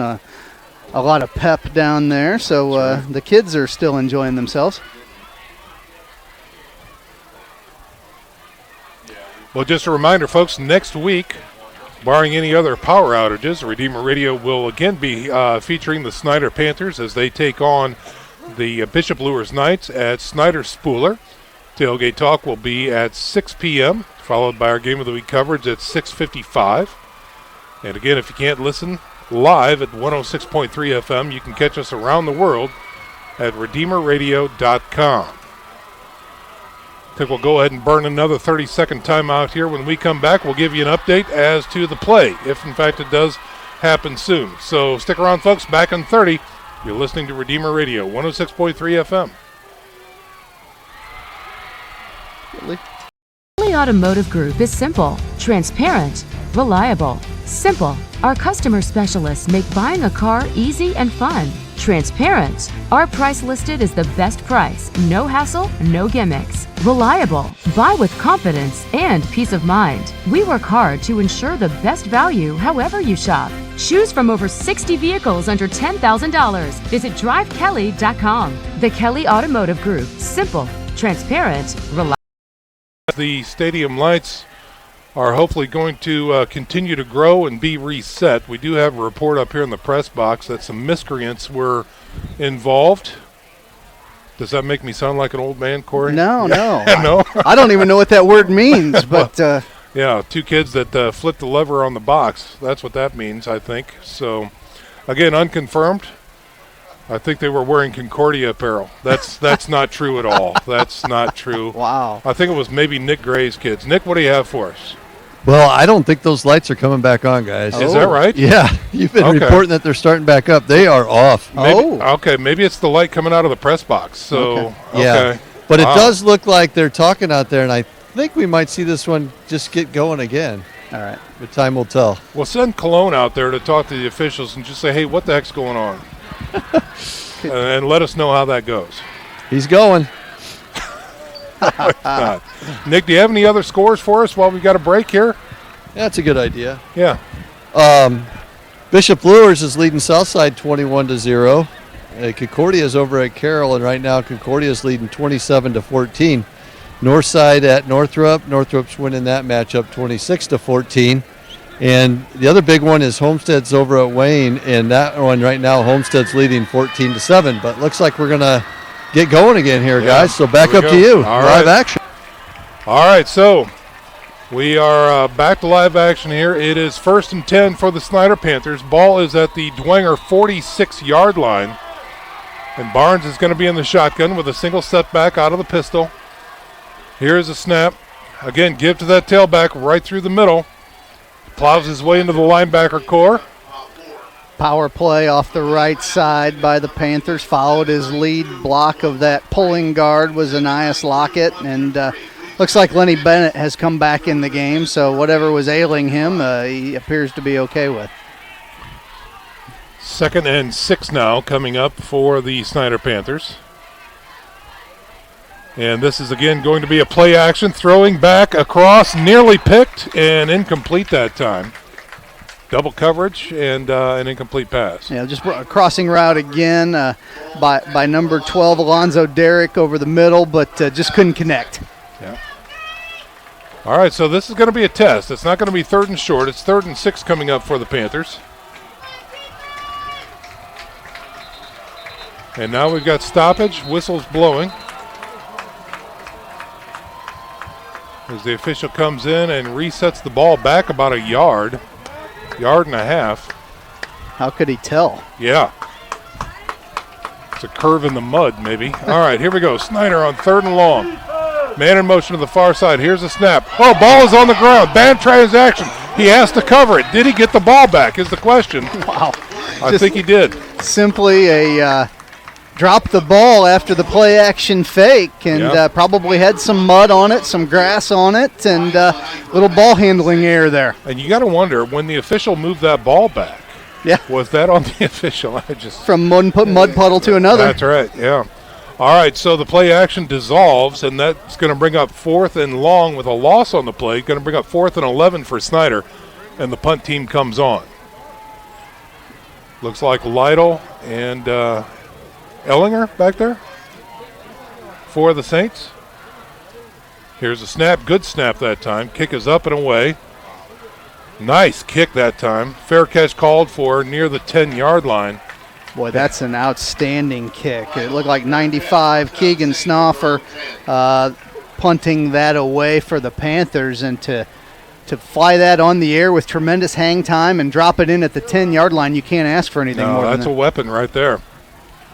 Nice job. Again, special teams tonight for both squads, making an impact, of course. And now here come the Bishop Dwenger Saints back on offense. They're led by the junior quarterback, Patrick O'Keefe, wearing number 10. He'll have a single setback. No, check that offset I. Under center, here's a snap, and now is this going to be a hard count drawing Snider off sides? It appears so. So a free 5 yards coming up for the Saints, getting out of the shadow of their own end zone, out to the 15. Mark that 16, actually. And that's going to bring up a 1st and 5. It's a good play call because, you half the distance. What's the difference when you're backed up? Yep. Same formation. Get to the tailback. He's through the line. He's breaking to the outside left. He's on the way. Near midfield. Finally taken down near the 48-yard line. Looked like Devin Tippmann back in at tailback once again. Got loose. And big gain for the Saints. They're going to mark him at the 48-yard line. Fresh set of downs for the Saints. A 33-yard gain that time for Tippmann.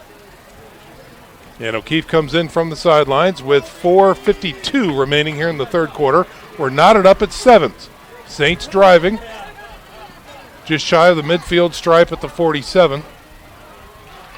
O'Keefe under center with an I formation. Wide out to the right side. Here's a snap. Get to the tailback through the middle. First down and more into Snider territory down near the 45. Again is Tippmann. Same I formation, isolation play, this time off the right side. Another big gain, bringing up 2nd and short for the Saints. Blaine Houston checking in along with number 14, Connor Chrisman for the Saints. First and, check that. 2nd and short now. 2nd and 3 for the Saints from the Snider 45. Here's a snap. Little draw through the middle. Lunging for that stick and coming up short is the running back. Went to the shotgun, ran just a straight zone to Devin Tippmann there off the left side behind Joe Tippmann. And looks like they're going to be about 3rd and 1, Sean. Yeah, 3rd and 1 from the 44.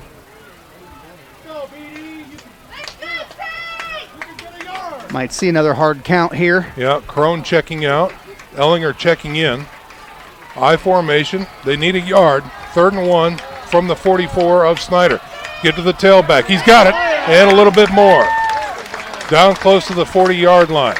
No problem at all for the left side of that offensive line for the Saints. Devin Tippmann once again. So they mark it right at the Snider 40-yard line as the clock continues to chew down now. 3 minutes and 15 seconds remaining in the third quarter. 7's on the board. Fog setting in here at Zollner Stadium. Haze, fog, whatever you want to call it. Here is the snap. Get to the tailback, running right through the middle. He's going to lunge forward for a couple, maybe 3. I'll tell you, it's almost fitting. We got a bank of lights out. Yep. We got fog rolling in the mud. Yeah. It feels like Snider Dwenger. That it does. So we'll call that a gain of 3 that time, bringing up 2nd and 7 for the Saints as O'Keefe checks his wristband in the huddle.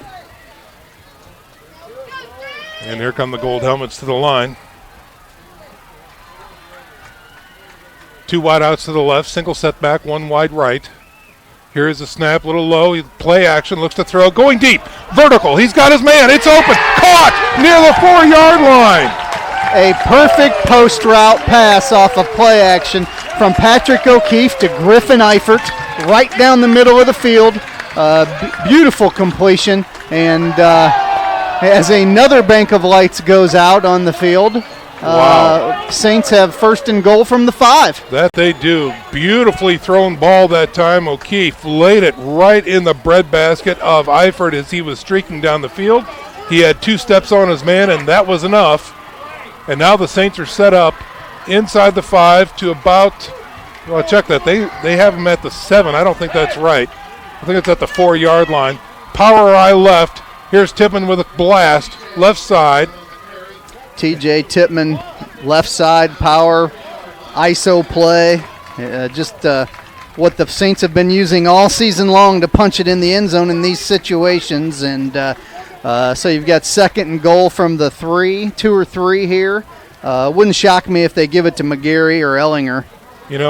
one of the things I'm thinking about these lights, Corey. Where's Pete Henry with H&L Electric? They could use his services. That's exactly right. Big down here for the Saints. Give to the tailback. Pushing around the right side. Is he in? Where's the call? They're coming in from the sides. They may not be able to see him. That's right. No call yet. They'll go up right here. No. They are going to call third down. No, there it is. No. No, wait a minute. No, that's a 3. The Saints. That's third down. Third and inches now coming up for the Saints. Yep, third and inches. O'Keefe back at the sidelines getting the play call from Coach Mark Watts. I'd be surprised if they didn't do the power I formation here and go behind Joe Tippmann. They're close enough right now, you might go quarterback sneak. Right. Why hand it off? Yeah, in this mud bowl. They do line up in the power I left. Quarterback, hands to the tailback. He dances into the end zone, got the seam. Touchdown Saints. Nearly untouched. Yes. TJ Tippmann went back to the power I. Big play in the drive, obviously. The post route to Griffin Eifert. Patrick O'Keefe laid it in right on in stride. That was a big drive for the Saints here, getting ready to close out the third quarter. 13-7 is your score now. Saints on top. Awaiting the point after attempt. Now, what will the Saints do? Again, they tried the two-point conversion earlier on in the contest, was not successful. And they break huddle, and it looks like Garrett will try and chip this one in. Very dangerous right here. The snap is good. The hold is good. The kick is up. I think it went wide. Wide right, no good. 13-7 is your score with 40.6 remaining here in the third quarter. We're stepping out for a 30-second break. You're listening to SAC Football on Redeemer Radio 106.3 FM. Parkview Sports Medicine is an integrated sports medicine team. We're treating injuries when and where they happen and working to prevent them before they do. We believe the best care is coordinated care, helping ensure you get the individualized services you need every step of the way, offering innovative treatment techniques to get you or the athlete you love back in play. Reaching higher, pushing further. Parkview Sports Medicine. Game on. Not kidding, H&L Electric is your full-service electrical contractor. From commercial and industrial to residential, H&L Electric can handle the smallest to the largest of projects for your business or residence. Pete Henry is your guy over at H&L Electric. 13-7 is your score. The waning seconds here of the third quarter, the Saints off of a beautiful pass play and a final run by TJ Tippmann to punch it in. 13-7 is your score. The Saints now getting ready to kick this one away to the Snider Panthers. That extra point, keep that in mind later on in this game. It could be a big deal. Corey, you talked about it during halftime, the special teams play, and we've seen that really develop here in the second half. Here is the kick, and it's taken near the 15-yard line, and a great penetration by the Saints, and he's going to be stopped near the 23-yard line. Gage Renbarger again on that stop. He's been the kickoff team All-American tonight for the Saints. They're going to mark him near the 24-yard line. And the Snider Panthers really need to put together a drive here, getting ready to go into the fourth quarter. Yeah, I agree with that, although I think they still feel comfortable. They're down 6. A touchdown could potentially win it. I'm sure they aren't in panic mode by any stretch of the imagination. No. Lots of football left. But the Momo is definitely in the camp of the Saints right now. Right on. All right, here comes Snider on offense. Barnes with a read option, flag coming out. Nice little run there, gets into the linebacker core, and finally whistled dead is the running back Lockett. Had to be a procedure or motion again on the Panthers. They've had a number of those. They have. They're minor penalties, but a big deal in this instance. 7 penalties on the night here for the Snider Panthers. I think they're all of the 5-yard variety. Yeah.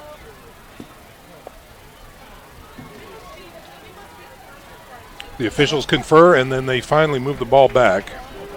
That's going to bring up a 1st and 15 for the Panthers from the 19-yard line. Again, wet, muddy conditions out here. Fog rolling in, lights out here at Zollner Stadium. Entire side of the facility, the west side, is dark. Here's a snap. Barnes with a give. No, play action. And it's a slant. He's got his man. Breaks one tackle. Cannot break two, but a nice gainer out past the 30 to the 32-yard line. Looked like number 7, Andrew Sims, 6'3", 185-pound junior on the catch. First time we've called his name tonight. He presents a big target, and that's going to do it for the third quarter, ladies and gentlemen. 13-7 is your score. The Saints on top of the Snider Panthers, with Snider starting off here with the fourth quarter. We're back in 1 minute. You're listening to SAC Football on Redeemer Radio, 106.3 FM. Bother anybody if I open this?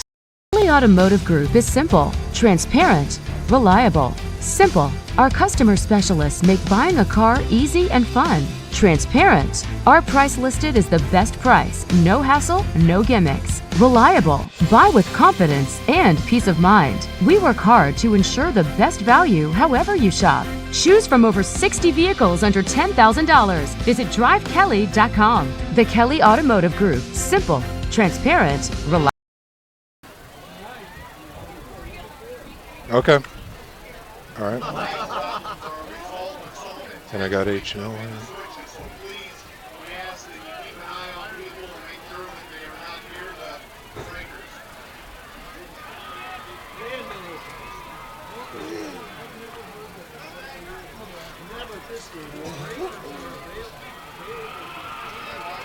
We are back to live action here to start the fourth quarter, ladies and gentlemen. 13-7 is your score. The Saints on top of the Snider Panthers. Snider facing now a 2nd and 3 from their own 31-yard line. Another bank of lights on the far side of the field is out now. Here's a snap. Here's a quick give around the edge. He's got the edge and more. Running down the field past the 50 to the 40. Still on his feet near the 35-yard line is Lockett. Outstanding play by the Panthers. They got outside the contain, which hasn't happened much to the Saints defense this year, and Lockett just about took that to the house. That he did. Big run that time of 34 yards for Lockett. And they are going to mark the ball at the 35-yard line of the Saints. Can Snider answer? Here's a snap on 1st and 10. He looks to throw. Fade going long and no good. Over the hands of the outstretched receiver that time. Tried the stutter go or the hitch and go double move route and just about had him. I thought that Lytle did a real nice job at the corner spot, just getting a piece of the receiver, not enough to catch interference penalty, but enough to throw the timing off. 2nd and 10 for Snider. Here's a snap. Give to the tailback through the middle. He found room. He's past the linebackers. He's got 10. He's got 13 before he's hit on the far side flats. They are running the football against that Saints front seven, and that hasn't happened all season long, Sean. No, you're exactly right. All right, so let's see where they mark this one. It's going to be just outside the 20 at about the 21-yard line, it looks like. Another fresh set of downs for the Panthers.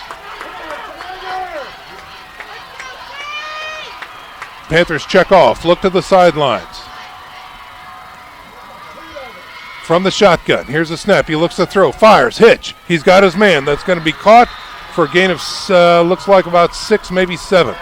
Number 13, Elijah Maxwell on the catch. Nice, just quick hitch. Doing a good job of spreading the ball around and keeping the Saints off balance on defense right now. Up-tempo look now from Snider. Here's a quick snap. Give to the tailback around the left side. He breaks one tackle. Following his blockers, has the first down and more inside the 10.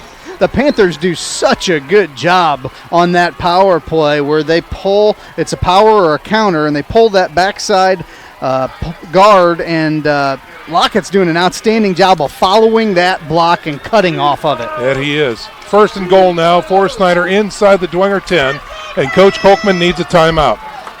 So a timeout by Bishop Dwenger and Coach Kolkman. He wants to talk to his defense, give them a little breath here as they prepare for a goal line stand. 1st and goal coming up after this 30-second break. Stick around, folks. This is SAC Football on Redeemer Radio, 106.3 FM. Kelly Automotive Group is simple, transparent, reliable. Simple. Our customer specialists make buying a car easy and fun. Transparent. Our price listed is the best price. No hassle, no gimmicks. Reliable. Buy with confidence and peace of mind. We work hard to ensure the best value however you shop. Choose from over 60 vehicles under $10,000. Visit drivekelly.com. The Kelly Automotive Group. Simple, transparent, reliable. Stadium where the Snider Panthers are driving. They're facing a 1st and goal from the 9-yard line of the Bishop Dwenger Saints. The Saints are up 13-7 right now at 10:37 to go here in the 4th quarter. Coach Kolkman had called a timeout and wants to talk to his defense. Timeout is now over, and both teams come up to the line. John Barnes, quarterback, number 17. Single setback is Ananias Lockett from the shotgun. Here's a snap. Quick give. Lockett following his blockers. Left side. Is he going to get in? It looks like a touchdown. It is. Touchdown Snider at 10:30. Snider Panther counter tray off the left-hand side where they pulled the backside guard and tackle. Lockett followed him to pay dirt. We are tied at 13 right now with a point after that on its way. Very important point after. Yes. This will be a 20-yard attempt.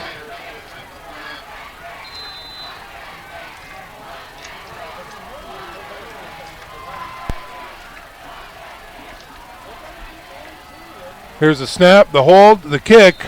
All three look good from here, and it is. 14-13 is your score. The Snider Panthers now take the lead from the Bishop Dwenger Saints at 10:30 to go here in the contest. We'll go ahead and keep things right here, Corey. So again, what we saw there was a great mix from the Snider Panthers, but once again exerting their will on the run game, off tackle left, and then also found some sweet spots through the middle. Their ability to pull a guard, sometimes pull a tight end, an H-back, and then oftentimes with a tackle on the counter. I think that's they're getting a lot of guys to the point of attack, and their running backs do such a great job of being slippery behind those blocks. So they are running the football with some success like we haven't seen this season against that Saints defense. Again, 10:30 remaining here in the contest. Snider preparing to kick this one away. Nice drive put together by Snider there to start the 4th quarter.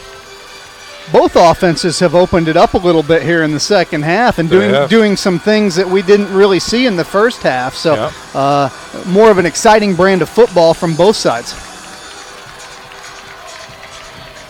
Report now that all the lights are on here back at the stadium, which really accentuates the fog that has now rolled in. And all right, here we go. Trent Ryder for the Snider Panthers. Kicking left to right on your radio dial. Kind of kicked across the field that time. And it's going to be covered up near the 30-yard line by an up back for the Saints. Like TJ Tippmann was able, tough to tell with the mud on the 25 jersey, but TJ was smart enough to be able to just jump on that and keep it away from the Panthers. So the Saints will take over 1st and 10 from their own 30-yard line as Patrick O'Keefe comes in from the sidelines. Into the huddle to deliver the play call.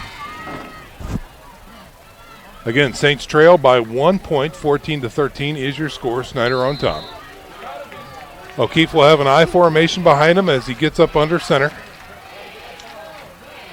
Looks over the defense. Here's a snap. Give to the tailback. Trying the right side there. Big scrum. Push of about 3 yards that time before he's brought down. Yeah, I'm not even going to attempt to give you a tackler on that play. There were a lot of Snider Panthers there and muddy jerseys, and did a nice job to hold that to 3. 2nd and 7 now for the Saints as they come up to the line. Looks like a heavy package on the right side. From the eye, here's a snap. Again, tailback, right side, not much there as he makes his way out to about the 35-yard line. That's going to bring up a 3rd and 5 for the Saints. Same ISO play once again. All season long, the Saints have been able to run that ISO play with success and have not been stopped. Snider is putting all of their defenders in the box, and they are stopping that play on the Saints right now. We'll see if the Saints can adjust. Big downs for the Saints. Can they keep the drive alive on 3rd and 5 from their own 35-yard line?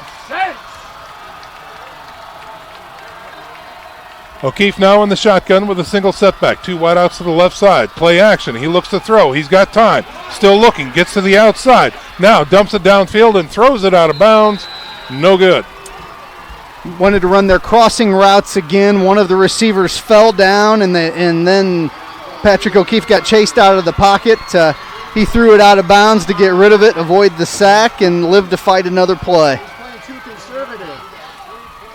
All right, so the Bishop Dwenger Saints will be in to punt. Filler this time. And now we've got stoppage on the play. It looks like a timeout by Snider. Had some personnel issues on their punt return team, so rather than get caught in a penalty situation, they took a timeout. 9 minutes to go in the contest. 14-13 is your score. Snider on top and looking to get the ball back. Again, with any type of return, they're going to have a short field on their hands. And let's see if, in fact, Snider can once again put a drive together and quite possibly put this one away.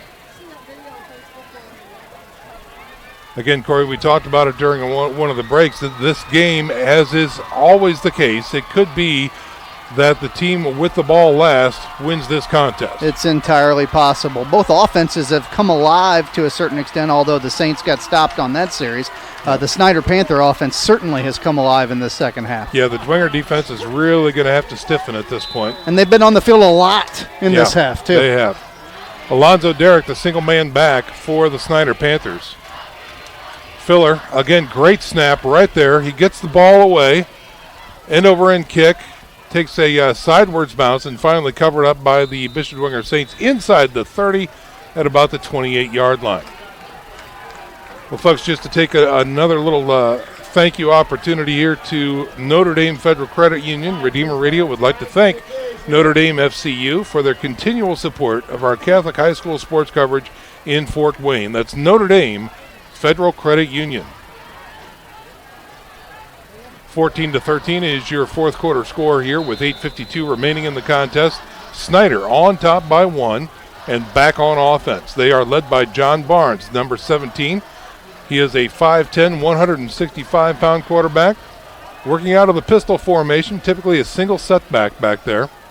Anias Lockett, I can tell because of the dirt on his uniform. And Snider needs to get this play off. The play clock is down to 1, and they finally get that snap off. Give to Lockett, off tackle. Flag coming out here now. I think we've got another procedure penalty. Motion. Yeah, and that is going to go against the Snider Panthers. I think that was a motion or an illegal shift. Either way, it's going to be a 5-yard variety against the Panthers, so they will be looking at a 1st and 15 coming up. Again, I don't think they were cognizant of the play, and then Barnes finally saw where they were and had to get that snap off right away. So they line up on 1st and 15. They move the ball back to the 22-yard line. Here is the snap. Play action. He's going to roll to the left. A little slip. Fires over the middle. He's got his man. Big tight end. He's still on his feet, and he gets stuffed just shy of the 40-yard line. Simon Dellinger caught that over the middle. Great catch. But then he turned to run, and it took like 5 steps and didn't go anywhere in the middle of that quagmire. All right, so that's going to bring up a 2nd and 1. So a 14-yard reception that time by Dellinger. Placing the ball at the 38-yard line. Here is the snap. Tailback, left side, looking for some room. Gets stuck at the line. Falling forward, he will have enough for a first down. Gain of 2, it looks like, just north of the 40. Looked like just a little counter play off the left side again, similar to the one they scored the touchdown on earlier, and enough for a first down. Yep. So again, just north of the 40 with a fresh set of downs are the Snider Panthers. Here is the snap. Looking to throw, firing on the slant, and a flag is going to come out. That one is probably going to go against Obergefell. Yep, he came over the back of the receiver, Derrick, and believe it or not, that's the first penalty on the Saints tonight, and 11 on the Snider Panthers thus far. All right, so they are going to mark this one from the 42, and that will Yeah, start walking. Thank you. Should put the ball into Dwenger territory. So that will be a 10-yard variety. Put the ball right at the 50, right at the midfield stripe. And another first down coming up here for the Snider Panthers. Here is the snap. Give to the tailback. This time around the left side, he finds some room. Gets into the linebacker core again, and he's going to have a good 8 or 9 yard run on his hands. That is Anais Lockett. Another great run by Lockett. I got to tell you, Sean, I'm really impressed with his ability to get footing on this terrain. Oh, absolutely. And how about the big uglies up front allowing him to do it? Doing a nice job that time. Gain of 8, 2nd and 2. Lockett again with the ball, left side, looking for something, finding it finally, being very patient back there. He gets out to the flats, and we'll have enough for a first down. Saints don't have an answer for the Panthers' run game right now. They are stuffing it down their throats. That they are. They move the chains. Again, the clock continues to tick down. 7 minutes and 15 seconds remain in the contest. Snider with a 1-point lead, 14-13, moving the ball effectively on the ground. Another 1st and 10 in Dwenger territory. Here's a snap. Get to the tailback, finding room through the middle, breaking it outside. A little shorter this time on the gain, maybe 6. Counter tray left again. It appears Snider's found something on that left side of their offense, and that was fresh legs with Lenny Bennett in the backfield. Yeah. Bennett with a gain of 6 brings up a 2nd and 4 now. He remains back there as a single setback. Barnes with the ball. Give to Bennett this time. No, Barnes hasn't. No, Bennett pulled back from behind and stopped for no gain. Big Vinny Fiacable got a hold of Bennett's jersey, and he was running in place. Yeah, that he was. All right, so that is going to bring up a 3rd and 5 now. Loss of 1 on that play.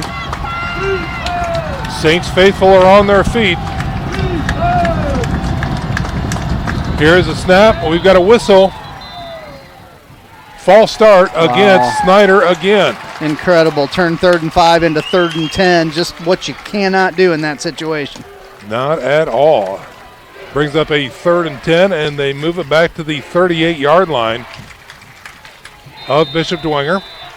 And they wind the clock with 6:08 to go here in the contest.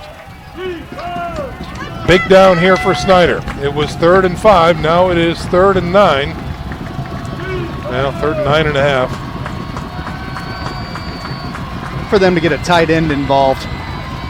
Here's the snap. He's rolling to the right. He stumbles. Throwing back. He's wide open. He's got some room. He's got a blocker. He's going downfield. He is off to the races. The big tight end scores a touchdown. Outstanding play call from the Snider Panthers. They went with a tight end screen to Simon Dellinger off the backside. They rolled right, came back left. Unbelievable call in that situation, a 3rd and 10. A 38-yard score for the Snider Panthers puts them in the driver's seat now with 5:41 remaining in the contest. Your score now 20-13. Snider will now line up the extra point. Ryder. Snap is good. Hold is good. Kick is up. And it is good. 21-13 is your score. Snider on top of Dwenger with 5:41 remaining. We're stepping out for a 30-second break. You're listening to SAC Football here on Redeemer Radio 106.3 FM. Parkview Sports Medicine is an integrated sports medicine team. We're treating injuries when and where they happen and working to prevent them before they do. We believe the best care is coordinated care, helping ensure you get the individualized services you need every step of the way, offering innovative treatment techniques to get you or the athlete you love back in play. Reaching higher, pushing further. Parkview Sports Medicine. Game on. Panthers take another step towards victory. 21-13 is your score. The Panthers over the Saints with 5:41 to go here in the contest. Still a one-possession game. Saints got to keep that in mind. One possession, touchdown, and a 2-point conversion can tie this up.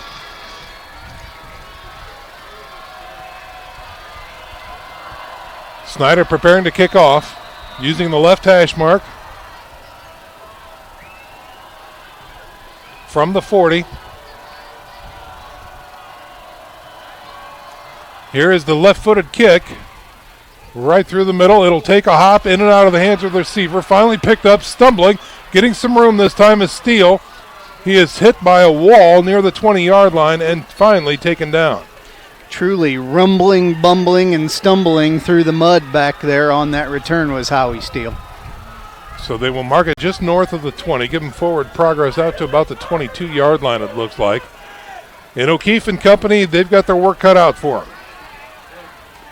They still don't need to panic here. I wouldn't go away from what they do. They're not down 2 scores. They're just down 1 possession. So my advice would be don't vary from what you do best. And they aren't. They're going unbalanced line.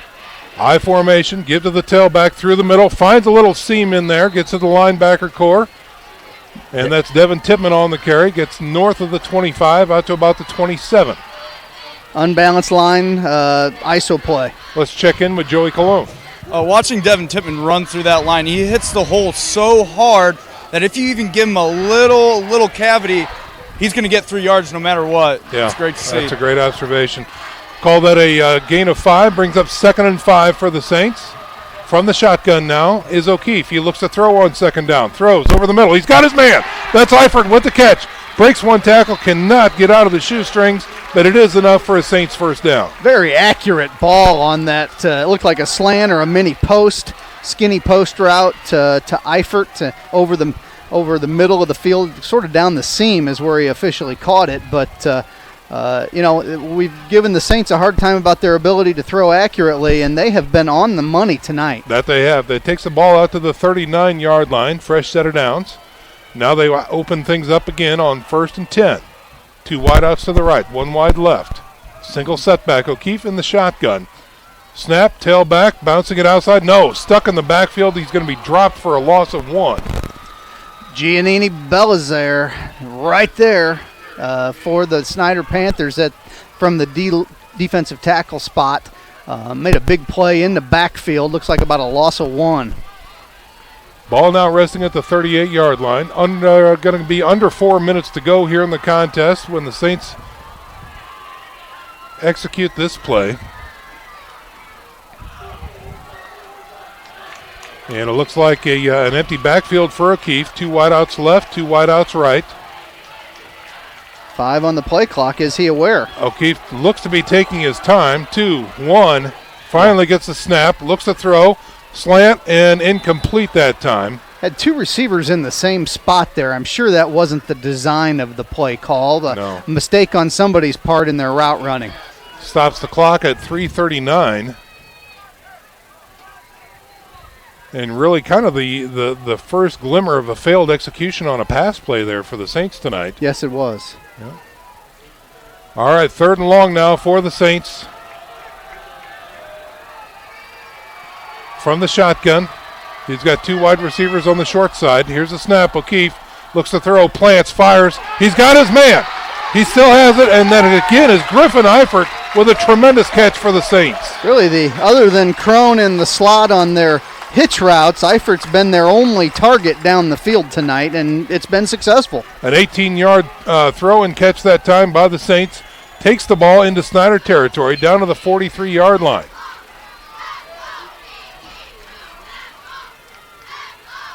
Same formation, single setback. From the shotgun is O'Keefe. Here is a snap. Planting, throwing, going, and nearly picked. Tip drill, and no, incomplete pass that time. Oh, my goodness, right. But hit Jayshon Underwood right in the number 8. Yeah. And with the mud on the ball and so forth, just could not come up with it. Yeah, pinged right off of him. The Saints are lucky there. Yeah, absolutely. And O'Keefe really fired that ball in there. So an incomplete pass brings up 2nd and 10 and stops the clock at 3:11. Heavy package right this time for the Saints. I formation. Give to the tailback. Running behind that heavy line on the right side is Devin Tippmann. He'll lunge forward to the 40. And they will finally call the play dead. Saints went unbalanced line again there. Here we are, 3rd and 7, under 3 minutes to go. They place the ball at the 41-yard line. Fog getting really thick now here at Zollner Stadium. Big down again for the Saints. 3rd and long coming up. I formation. O'Keefe under center this time. Single coverage is Eifert out here on the left side. He rolls right now. He checks over the middle. He says go long. He's got time. He's now flushed. He looks to throw. Guns it deep, well out of bounds, and incomplete. Just threw it away. They're going to hit him for grounding on that. I think they are. Late flag coming out against O'Keefe this time. Spot foul, loss of down. That's going to put them in a deep spot here on 4th down. With 2:22 to go and only 1 or 2, I think they have 2 timeouts left. You probably have to go. You probably have to go, even though it's going to be 4th and long. I don't think you'll get the ball back if you don't. Can they is the question. He was behind the sticks to begin with, and they mark it back into Dwenger territory at the 46-yard line. 4th and 20? Yeah, they need to get down to the 35 of Snider. I'm shocked that they're punting with 2:22. They may not get the ball back. Filler is in to kick this one away. Midfield, you could think about faking, but you need 20 yards. Right. Derrick is back deep for the Panthers. Good snap. Long line drive. Takes a hit and goes out of bounds near the 20-yard line. So the drive stalls for the Bishop Dwenger Saints, and Snider will get the ball back with a 21-13 lead with 2:15 remaining in the contest. We'll see how this plays out. I don't think you can punt there. Yeah. Well, here comes Snider on offense. Again, 1st and 10 from the 20-yard line. Again, folks, a reminder, next week we will be back with Snider Lures from Snider Spoller Stadium. Tailgate Talk starts at 6 p.m. with the Game of the Week coverage starting at 6:55. And again, if you can't catch us locally at 106.3 FM, you can catch us around the world at RedeemerRadio.com and just click on that Listen Live button. Here's a snap for Snider, and again, this is going to be another offensive penalty against the Snider Panthers. This 4th quarter has not treated them well. Another procedure penalty. They hate to start. They've started a lot of drives that way tonight. Yeah, they have. 1st and 15 has been pretty common for these guys.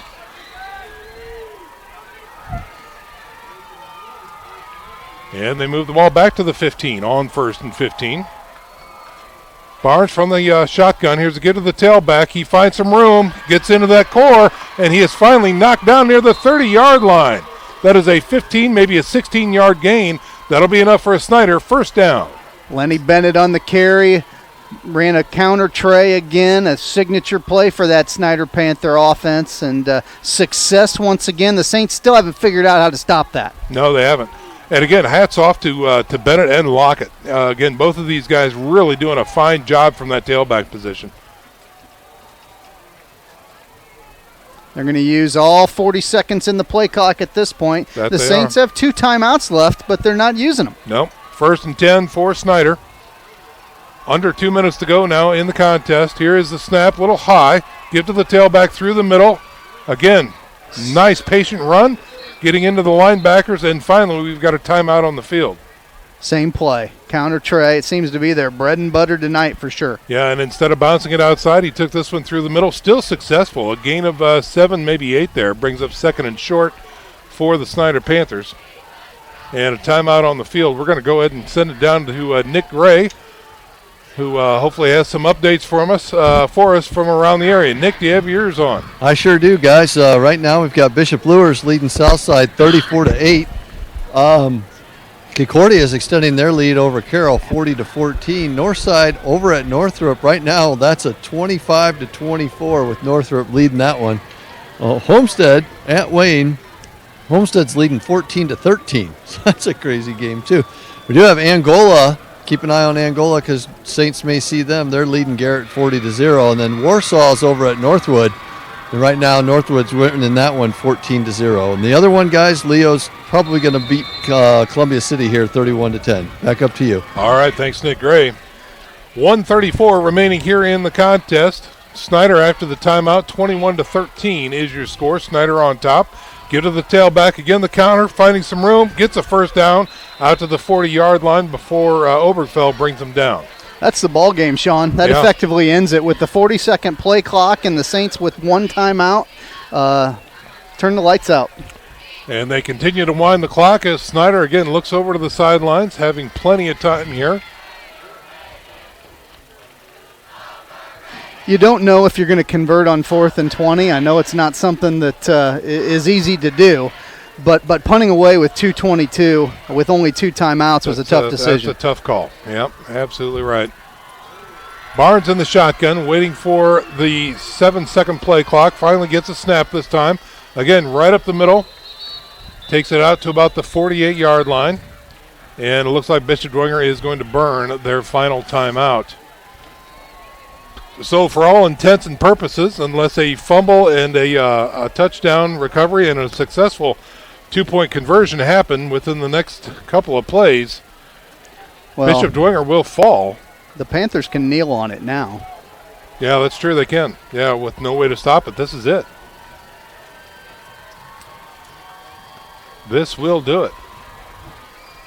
Snider's done a nice job. The second half, a couple of adjustments that they made, they went heavy on that counter tray play. When I say counter tray, they're pulling a guard and a tackle from the backside around in front of the running back. And I also think a key in the second half was the fresh legs of Lenny Bennett. I agree. Lockett's been fantastic, but having a second back to go to and fresh legs there has made an impact. It surely has. And the Snider Panthers will line up to look like run a play out of the pistol here. And they do hand the ball off, and he can't make the corner as Lockett, check that, Bennett tries to make the corner. He gets slipped up near the 50-yard line.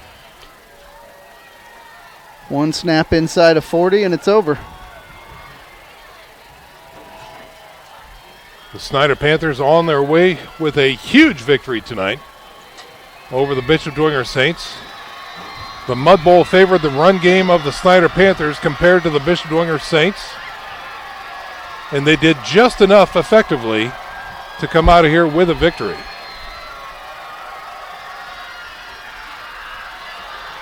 They will line up for a snap here, and they call a timeout. Coach Tippmann must want to set up his kneel down. Yeah, 10 seconds remaining here in the contest, and on a final timeout. So we're going to step out for a little 30-second break here as well. 10 seconds remaining in the contest. We'll be back in 30 seconds. This is SAC Football on Redeemer Radio 106.3 FM. Kelly Automotive Group is simple, transparent, reliable. Simple. Our customer specialists make buying a car easy and fun. Transparent. Our price listed is the best price. No hassle, no gimmicks. Reliable. Buy with confidence and peace of mind. We work hard to ensure the best value however you shop. Choose from over 60 vehicles under $10,000. Visit drivekelly.com. The Kelly Automotive Group. Simple, transparent, reliable. Of the battle between the Bishop Dwenger Saints and the Snider Panthers. 10 seconds still on the clock as the timeout is over, and Snider will come out and kneel down, and this is going to be a victory, a very hard-fought victory by the Snider Panthers tonight. They're going to shotgun snap because that's what they do. That's they right. don't get under center, so. That's what they do. Barnes with the ball. He does hand the ball off, and Lockett will take it right into the middle of the line. He is caught up. Still with a big push this time. No whistles yet. And finally, there is the whistle, and the game is over. A really kind of unnecessarily hard last play there, but the last play it is, and both teams will line up. And a hard-fought victory goes to the Snider Panthers tonight, ladies and gentlemen, as they defeat the undefeated Bishop Dwenger Saints. Saints will fall to 7-1 on the season, and the Snider Panthers will be at 6-2 going into Week 9 as they take on the Bishop Lures Knights. Again, we will have that coverage for you next week. So I tell you what, we will have final stats and final notes of this contest for our post-game production here, and we are back in 1 minute. You're listening to SAC Football here on Redeemer Radio 106.3 FM. A running play coming home. From the crucial plays to the highlight of the game to the victory celebration, we are there. Summit City Sports isn't just a business, it's a group of companies investing in the youth of Fort Wayne athletics. It's because of Parkview Sports Medicine, because of Kelly Automotive Group, Indiana Wesleyan University, University of St. Francis, and Big Eye Fish, that we can produce our broadcast viewed by hundreds of thousands in Northeast Indiana. Support Summit City Sports. Become a sponsor. Join our winning team today.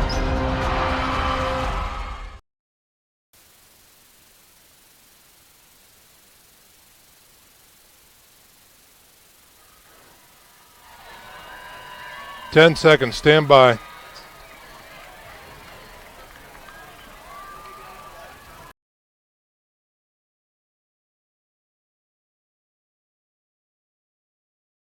Tippman. I'm here with Kurt Tippman, head football coach of the Snider Panthers. Coach, great victory tonight. What a battle. Another one for the ages. What does this win mean for you and your team? Well, we talked all week. It wasn't necessarily planned. We love this rivalry. We love this game. We've always, both teams just play well in this game. It's something that, every game's not like this, and the feeling is different. The emotion's different. And whether you win or lose, it's just cool, fun. It's a privilege to play in a game like this because you don't see any taunting each other. Mm-hmm. You don't see any mouthing each other. It's just two good teams playing football the way we all want football to be played. And so our kids, and I know their kids, love playing in it. And we just talked about, hey, enjoy the opportunity, man. Don't worry about the result. Just have fun playing. And we did, Awesome. Great victory, Coach. Thanks. Good job. Thank you. Back up to you guys. All right, Joey, thanks very much. Always good to hear from Coach Tippman. And Corey, again, we talked about it before the contest and through the contest, hearkening to Coach's comments. It's a special game, year after year. There's no doubt this rivalry is special. Coach Tippman hit the nail on the head. He did an outstanding job tonight. In my opinion, my book, he's a Hall of Famer all day long when he decides to hang up that whistle. And his team not only plays like it, but they act like it. Yeah, that's exactly right. So, Coach Kirk Tippman goes 7-3 all time against the Bishop Dwenger Saints with another victory here in 2018. And again, that is calling the final score. 21-13 was the score.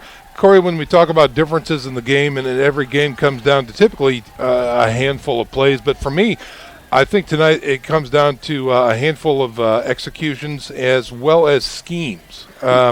Dwenger just got hit in the mouth time and time again, and the running backs behind that big offensive line for Snider was just more effective. Well, Snider's been running that counter tray for 3 or 4 decades, but the thing that they do differently now is they use it out of the shotgun in a read situation, and in the first half, the quarterback kept it a few times, which probably opened the door for the running back to have success with it in the second half. But for my money, the play of the game is 3rd and 10 from the 35. They run a tight end screen to Simon Dwenger.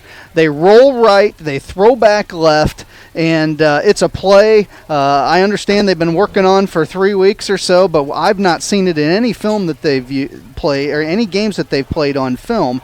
And you want to talk about not just a great play, but a great time to call the play. Yeah, you're exactly right. That was a hallmark signature play right there that really was a difference maker for the Snider Panthers and proved big dividends for them as well. So, again, another bright spot, at least in my mind, passing for the Dwenger Saints. Was really impressed, especially in these conditions, how effective their passing game came off tonight. Well, you're not wrong there. I just got the stats from our guy Charlie, and both teams, quite frankly, Bishop Dwenger 9 of 13 through the air for 98 yards, and Snider was 11 of 14 through the air for 115 yards. If you came out here and saw this football field right now, you would never believe those statistics. Yeah, that's precisely right. Yeah, absolutely. So your numbers there, do we have some totals? What do we have there? Yeah, let's take a look here. Total yardage for the Bishop Dwenger Saints. It looks like 152 yards rushing, 98 yards passing for 250 total yards.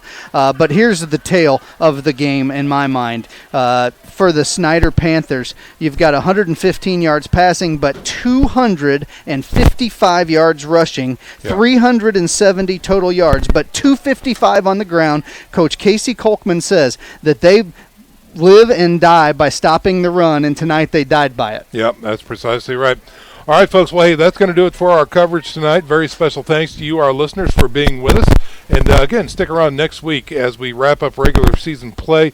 It's the Bishop Luers Knights taking on the Snider Panthers from Snider Spooler Stadium. Some very special thanks to our entire crew here tonight. Back at the station, we had Caroline and Mary Poinsett taking good care of us at the front end of the house. Here on the sidelines, we had Joey Colon along with our associate executive assistant producer, Mr. Nick Gray. Up here in the box, we had Charlie McBride on stats. For my partner in crime, Corey Kitchen, I'm Sean McBride, wishing you all a good night. May God bless you, and we'll see you on the sidelines. This is SAC Football on Redeemer Radio, 106.3 FM. When you experience a sports injury, muscle, or joint pain, you want treatment right away.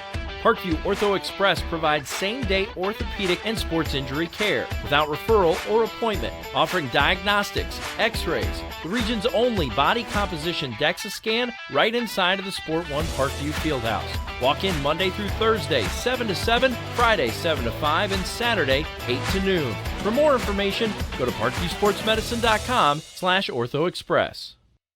It's the comets. Comets falling from the sky. Comets falling from the sky. Comets falling from the sky. Comets falling from the sky. Comets falling from the sky. Comets falling from the sky. Comets falling from the sky. Comets falling from the sky. This is the first time I've been able to do this kind of more complete understanding or view of your body. One of the things that's really important about this is that it's kind of legitimizing us as athletes. Parkview Sports Medicine. Game on.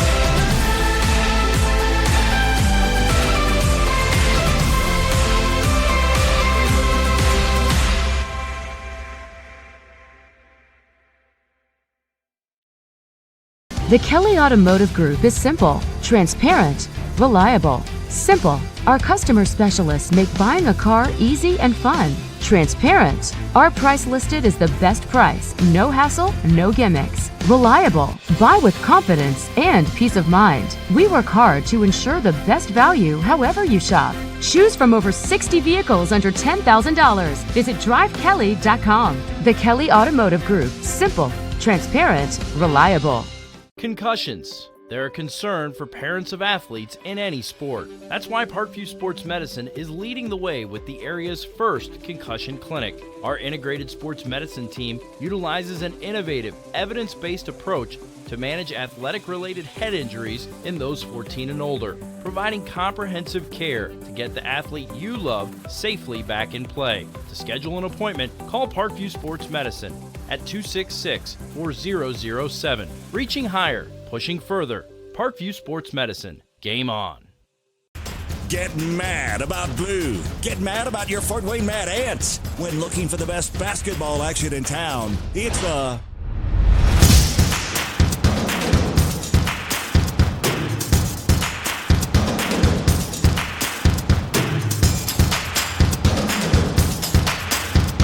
Go to FortWayneMadAnts.com for the complete game schedule. See your Fort Wayne Mad Ants in action.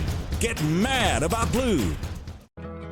I chose St. Francis because they made a promise that I would have real-world experience that I could take when I graduated, and they delivered on that promise. For me, the classroom only gets you so far, so they're setting me up with an internship. I had a mentor that they set me up with that was a CEO of a DuPont hospital in Fort Wayne. They offer degrees in accounting, business administration, risk management and insurance, marketing, and finance. You know, they just did a great job of the full circle of not only the education but also the experience. Parkview Sports Medicine, especially since I've been a pro, has been a place where my game has really been able to develop in multiple facets. Injury prevention, maintenance, physical therapy, weightlifting, agility work, all the things that I need to do in order to have an NBA body. This is the place for me to go when I come back home and I need to get a workout in. Always welcome me back with open arms. Parkview Sports Medicine. Game on. Both runners are running. Play coming home. From the crucial plays to the highlight of the game to the victory celebration, we are there. Summit City Sports isn't just a business. It's a group of companies investing in the youth of Fort Wayne athletics. It's because of Parkview Sports Medicine, because of Kelly Automotive Group, Indiana Wesleyan University, University of St. Francis, and Big Eye Fish, that we can produce our broadcast viewed by hundreds of thousands in Northeast Indiana. Support Summit City Sports. Become a sponsor. Join our winning team today.